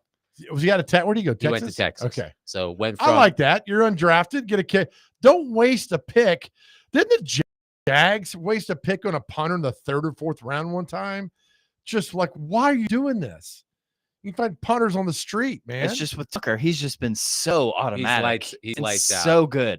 For how long now? 10 years? Yeah. If you knew you had your the best kicker in the league for 10 straight years. Well, when I think of that? kickers drafted in the 1st round, the one that immediately comes to mind is Sebastian Janikowski. Yeah.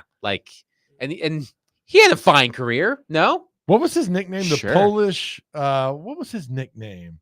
I'd have to look it up. Can we say it on the air? Is it appropriate? Is it appropriate? He was fantastic. I mean, the former Florida State guy. I mean, he was amazing to watch kick. He was it says his nickname was Seabass. Was it? It does say that on Pro Football Reference. Yes. There have been this story from 2023 says there have been 4 kickers drafted in the 1st round. The most recent was Sebastian Janikowski. He was 17th overall, Janikowski. What was that? 2000? 2000. By the Raiders. By the Raiders, yeah. Wow. Who are the other 3 kickers? You still have it up? Yes. The other 3 kickers were Charlie Gogolak was drafted. Was drafted in the 1st round by the Redskins in 1966. Steve Little was drafted in the 1st round by the Cardinals in 1978. And I'm probably not going to be able to pronounce this. Russell Erxleben from Texas in 1979. Who took him? The Cardinals also took him in 1979. Yes, he was great. He kicked a 67-yarder at Texas, I think. Well, who's the kicker that was on the Indianapolis Colts recently? Hot Rod. He was a Rodrigo Blankenship. Yeah, I think he was pretty highly picked too. And there was the other guy. I think it was Tampa. Yeah, Tampa took Roberto Aguayo, and they cut him pretty quickly. Yeah, you don't need to spend that draft capital. No, you shouldn't do that. Yeah, so for kickers and punters, no, you can find. Justin Tucker turned himself into the greatest kicker in NFL history as an undrafted free agent. But we'll continue the conversation. 615-737-1025. So I asked Joe, I need to play another round of celebrity birthdays because I barely lost to Ian yesterday. And I don't know when I'm going to get the opportunity to play again. So we're going to do a game of celebrity birthdays coming up next. Adam Vingan, Joe Dubin, in for Jared, 1025, 1063 The Game.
Stillman and Company on ESPN 1025, 1063 The Game. Adam Vingan, Joe Dubin in for Jared today.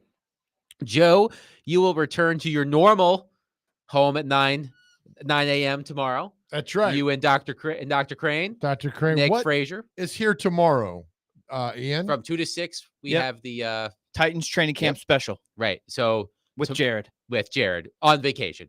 Correct. But yes, from 2 to 6 tomorrow, you can listen to the Titans training camp preview starring Jared. Joe will be back at his regularly scheduled 9 to 11 with Nick Frazier. I'll be back next week for another week of wonderful duty here at 1025 The Game. I think myself and Jake Lyman will be filling in for Jared at least Tuesday through Thursday. I'm unavailable on Monday, but Tuesday through Thursday, I will be in from 2 to 6. Looking forward to it with Jake Lyman. So more time spent with the wonderful, wonderful folks here at 1025 The Game. But yesterday, I got my first crack at celebrity birthdays. I came close. It was a spirited battle between myself and Ian. And since I don't know when I'm going to co-host with Joe again, I was like, we got to do this again. We got to run it back. So I'm trying to get my win here. It's time for celebrity birthdays. And you know how we play it, friends. You got to get them within 2 years. Our first birthday, the beautiful and talented Sela Ward, University of Alabama graduate. How old is Sela Ward? Oh, man, I don't even know. I don't know who that is. She was Harrison Ford's wife in what's the One-Armed Man movie? The Fugitive. Thank you. Good God. That's one of those movies, if it's on cable. Yep. I'm just watching. I'm taking a blind stab here. 62. Harrison Ford. I'll go closer. I'll go in the 70s. 72. 68. So Okay. you guys. Suzanne Vega, singer. What does she sing? Luca lives on the second floor. I live upstairs from you. We played that during the NBA Finals, and Luca was doing terrible. 78. This is just a guess. 65. Exactly. 65? It's always a default. Yep, 65. Ian's up 2-0. No, he's only. Did he get the first one? Was he within 2? You get 2 points. If you If get you it hit it dead on, you direct. get 2 Oh, I points. didn't know that. Okay. The talented Richie Sambora. How old is Richie Sambora today? He's one of the drummers in some band, right? He's the guitar He's player playing for Bon Jovi. Bon No? Jovi. Yes. I think I have thinking Bruce Springsteen. 66. 66. 70. 65. 2 Wow, to 1. 2 back-to-back 65s. Yep, well done. Actress Lisa Rinna. Lisa Rinna. Didn't she have one of those housewife shows? Yes. She's married to Harry Hamlin. Lisa Rinna is 57. 60. 61. Ian's up 3 to 1. Moving on down. Don't know who this guy is. Your favorite, Adam, Lil' Kim. How old is Lil' Kim today? Let's see. I'm going to say Little Kim is. I'm going to say 50. She's 50 today. 44. 49. Adam got that. Well done. 3 to 2. Ian Safar is up. All right, let's go down here. The lead singer of the very talented Nitty Gritty Dirt Band, Jeff Hanna, who lives here in Nashville. Oh, God. I have no idea. They sing "You and Me Go Fishing in the Dark." No idea. I'll just keep it. I'm going to go 65. We'll go 65. 72. 77. Actor Bruce McGill was in My Cousin Vinny, Animal House. I think he's the one that breaks the guitar. No, he's playing the guitar. He's playing the guitar. And Belushi, that Belushi smashes. breaks. Yep. Bruce Okay. McGill. 63. 74.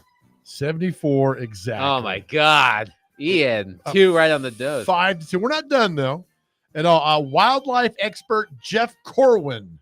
Jeff Corwin. Okay. 57. 63. 57 exactly. Yes. Okay, Got my Adam's 2 back. points back. 5 to 4 right now. All right. We got a few more, too, before we finish this out. Okay.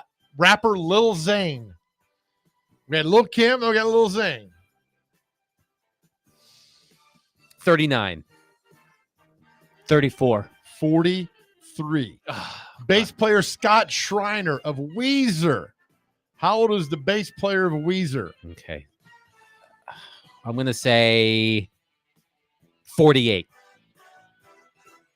It's a good guess. I will go 52. 59. Mm. Really? Yep. Wow. We got 3 more. Here we Okay, go. So it's 5-4 Ian. Yep. Okay. Former NBA player. He played in the NBA for 17 years. Rod Strickland. Ooh, right. I remember him in his days with the Washington Bullets / Yes. Wizards. Rod Strickland, I'm going to say, is 51 today. 56. 58. Oh, Got two more. Ian's up 6-4. Former Tennessee Titan receiver, future Hall of Famer, Andre Johnson. Andre Johnson. Now Ian's is up 6-4. Okay. So Adam, you could tie. All right. Andre Johnson. Let's see. 46. 41. 43. Oh, man. Ian's up 7-4. I don't think I can catch him at this point. Yeah, last one for Essen Gigs. Chris Cooley, former Redskins Yes, tight Chris end. Cooley, former Redskins tight end. Chris Cooley is 44 today. 40. Oh, he's 42. So you guys bookended it. It's a push, and we're over. Ian, you win again, 7-4. Well done, Ian. Ian had 2 right on the nose today. He did. And I got 1. So, all right. I feel like I did better that time. Not bad. No, because Rhyme reason. the Weezer bassist being 59, that shocks me. Like, I figured he would have been in his early 50s. Well, their popular album, Buddy Holly, that song was in the 90s. Yeah, I was in middle school. So I was like, 13 or something like that, 12 when that came out. So, try and do the math on that. So, according to Joe Rexroad, he says McGill plays D-Day, not the goofball who gets his guitar smashed. Oh, okay.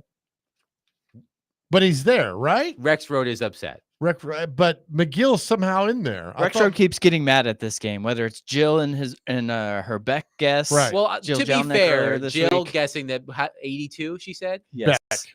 Jill guessing that Beck is 82. I mean, that is worth some light ribbing at least. Well, now I got to go back and watch Animal House to see where McGill is in that Sounds scene. like you have your Thursday night planned. Yeah, I thought he was playing. Okay, thank you, Joe. Our Joe is our ombudsman for celebrity birthdays. Thank you, Joe Rexroad. What type of music? Like, to say that Beck is 82 years old, what type of music does Joe listen to? Did she tell us what? Taylor Swift. Okay, that makes sense that she's right in that demographic. That makes sense. 82, Beck. How old is Beck actually? Was he 61? I think he was late 50s, maybe something right there. Somewhere. Yeah, that sounds. Remember, right. his first big hit was the 93, 94 when he came out. So you figure he's 27, 28, probably around those lines. Probably. Yeah. Well, at least I feel I did lose both games, but I feel better that Jill thought that Beck was 82 years old. Clean sweep for me this week. Yes, good for you. You won the other games as well. Oh yeah, I crushed Jill.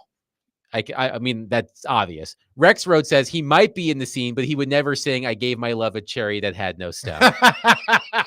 So, Animal House. If you're wondering what Joe Dubin is going to be doing this evening, and maybe Joe Rexroad, watching Animal House, just in case you're curious. All right, I got something funny for you in our last break. Sure. I've got a list the biggest fans of every NFL team out there. Okay. I'm gonna give you 4 or 5 teams. You try to celebrities. Okay. Who's the biggest fan of certain teams? Okay. Any idea who the Titan? And we'll do this coming back, but real quick, any idea who the Titan super fan is? Celebrity super fan? Who's this according to? Something I saw off of. Okay. I just want to make sure. Yahoo Sports. Okay. So this Titan is super fan. Who do you think the biggest Titan celebrity super fan is according to Yahoo Sports? It's not Jelly Roll. I'll give you that right now. I did see a great headline today that Jelly Roll, one word, the wedding band, has dropped its lawsuit against Jelly Roll, the country singer, for gimmick infringement. So I'm going to think on this, and we'll get to this on the other side. 615-737-1025. Adam Vingan, Joe Dubin in for Jared. 1025-1063, The Game.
Stillman and Company, 102.5, 106.3 The Game. Adam Vingan, Joe Dubin, in for Jared today. So, Joe, you were teasing the biggest celebrity fans for every NFL team. So you mentioned the Titans, and I wanted the break to think about it. The first person that popped into my mind was Reese Witherspoon. That's a great guess. No, think country music. Tim McGraw. There we go. Yeah. Tim McGraw. All right, who's your favorite team, Adam? I'm a Saints fan. I am too. Oh, there you go. But I stopped loving them because they wouldn't get rid of Aaron Brooks and drove me crazy.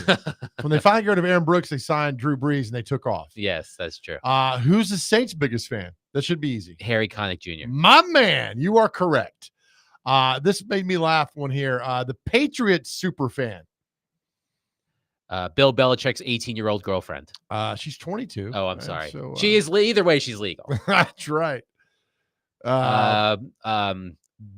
Bill Burr.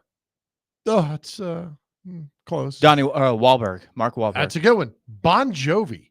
Really? Maybe him and Mr. Kraft are buddy. I would feel like I he would think be that a might be Jets or right. Giants fan. I thought he tried to buy the Eagles too. Didn't he try? Weren't He's there from always Philadelphia. reports they tried to buy the Titans? Wasn't that a thing at one point? Yeah, think something so. like that. Right. Yes.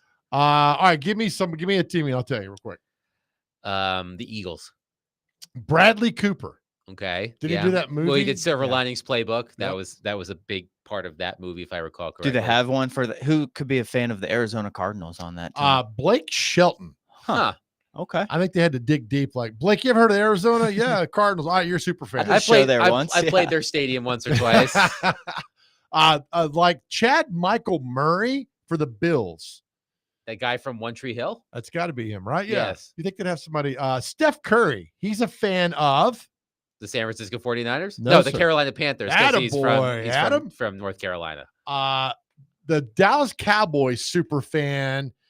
Jerry Jones. This guy's coming to play Nissan Stadium in October. Which team is it again? The Cowboys. The Cowboys are playing in Nissan Stadium in October. I don't know that Luke one. Bryan? Post Malone. Oh, Post Malone. Who's becoming a country artist all of a sudden? Yeah, I heard he put Something out a like that. country album. Yeah. First Beyonce, now Post Malone. The Chiefs super fan is Paul Rudd. no, sir. Oh, that's a good guess though. He is a big He is a big Chiefs fan, though. He should be. Is it Kelsey or Swift? Yes. Well, okay, that should have been obvious. Yeah, it should. But be. Paul Rudd was the OG Chiefs super fan Tay-Tay. before Taylor Swift. Hapless teams like Arizona, Blake Shelton, and like the Chargers, they're super fan. They don't have fans. They don't, right? They've got one according to this list. He is a entertainment celebrity host now after coming off a TV show at Bayside High School. Mario Lopez. Mario That's Lopez, it, yes. guys. We could play match game. What again? That was password or whatever it was together. All right, Adam, you're from the DC area. Yeah. Who's their biggest fan? Oh man. He's from DC. He plays in the NBA. He plays in the NBA. Kevin Durant. Yes, sir. You're Yes. good at this game, buddy. You're very good at this game. Odd one here for me. Green Bay Packers super fan is a guy that's from Memphis and just got busted for a DUI. Justin Timberlake. That was quite the mugshot that he had after Yeah. he was pulled over on Long Island. All right, here's an easy. This is going to ruin the tour. It is. The cop's like, what tour? He's like, The World Tour. he had no idea. That was a who he good meme was. for a while. Damn you, Justin Timberlake. Don't drive drunk, man. No. This one should be pretty easy. Detroit Eminem. and Joe Rexrode. Was that the correct answer? That is Okay. correct answer. Well done on that. And then there is like the Bears super fan is Jeff Garland. Yeah, I could see that. What's Okay. he's in the He's in Curb Your Enthusiasm, okay, that's it. among That's other right. things. And let me see one that kind of these are all any team that comes off mine. I'll do one more. A guy that's in the news quite a bit. He's a super fan of the Cincinnati Bengals because his dad was a news anchor in Cincinnati for 40 years. Ooh, I He need was- more than that. His aunt was a famous singer in the 50s and 60s. That doesn't help me one bit. He is in the news because he said, "Give me money for Joe Biden," and then like Joe Biden needs to step down. George Clooney. George Clooney, super fan of the Bengals. He's from Northern Kentucky, Cincinnati. So right Okay. there. And that's all the political talk we do on the show. We're done with that after that. Oh man. No, that's Some interesting names there. yeah, it's Ian, are you a super fan of anybody? or a fan in general. You don't have to be super fan. I if you don't want mean, to. I'd say probably, as I've been here since '97. So On Earth or in no, in Middle Tennessee. From where? I moved here I lived in Cleveland, Ohio for a little bit. And then I lived in New York for a couple years. My dad's a big New York fan. So I kind of grew up doing some New York sports and watching those. Then I moved here and I transitioned to the Preds and the Titans. Attaboy. Yeah, we had season tickets to the Preds the very first year.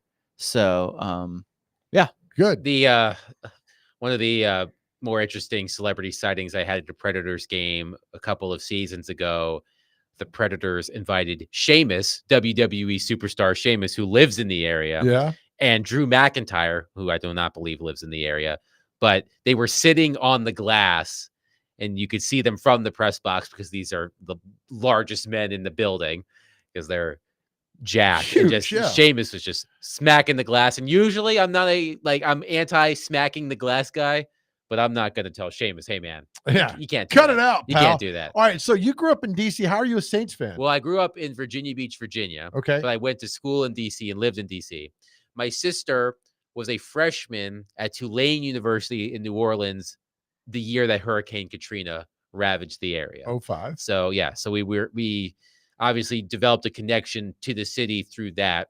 And I remember watching the Saints game after the Superdome reopened. Mhm. That was the game against the Falcons.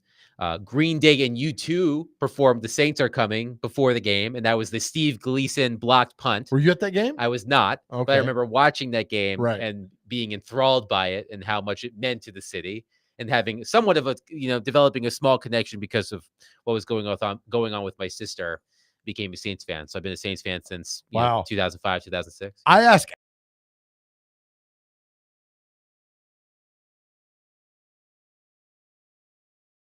Al because of all that was going on. He goes, not because there was like this plot for us to lose. He goes, we just knew that Superdome would be electric, and it was, and we just knew we were going to lose.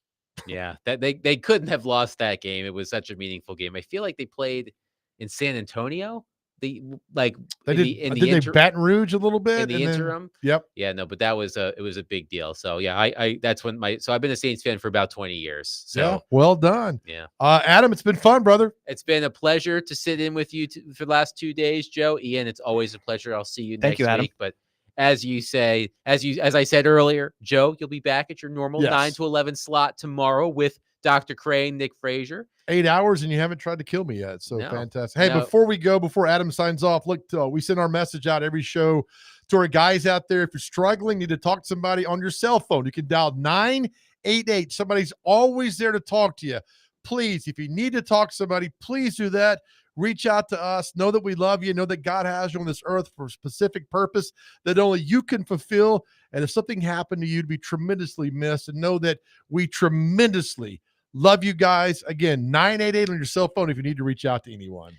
Great message to end the week or end our time here. The training camp preview show will be on from 2 to 6 tomorrow. You can catch Big Joe from 9 to 11. Thank you so much for listening. Adam Ving and Joe Dubin in for Jared today. ESPN 102.5, 106.3 The Game.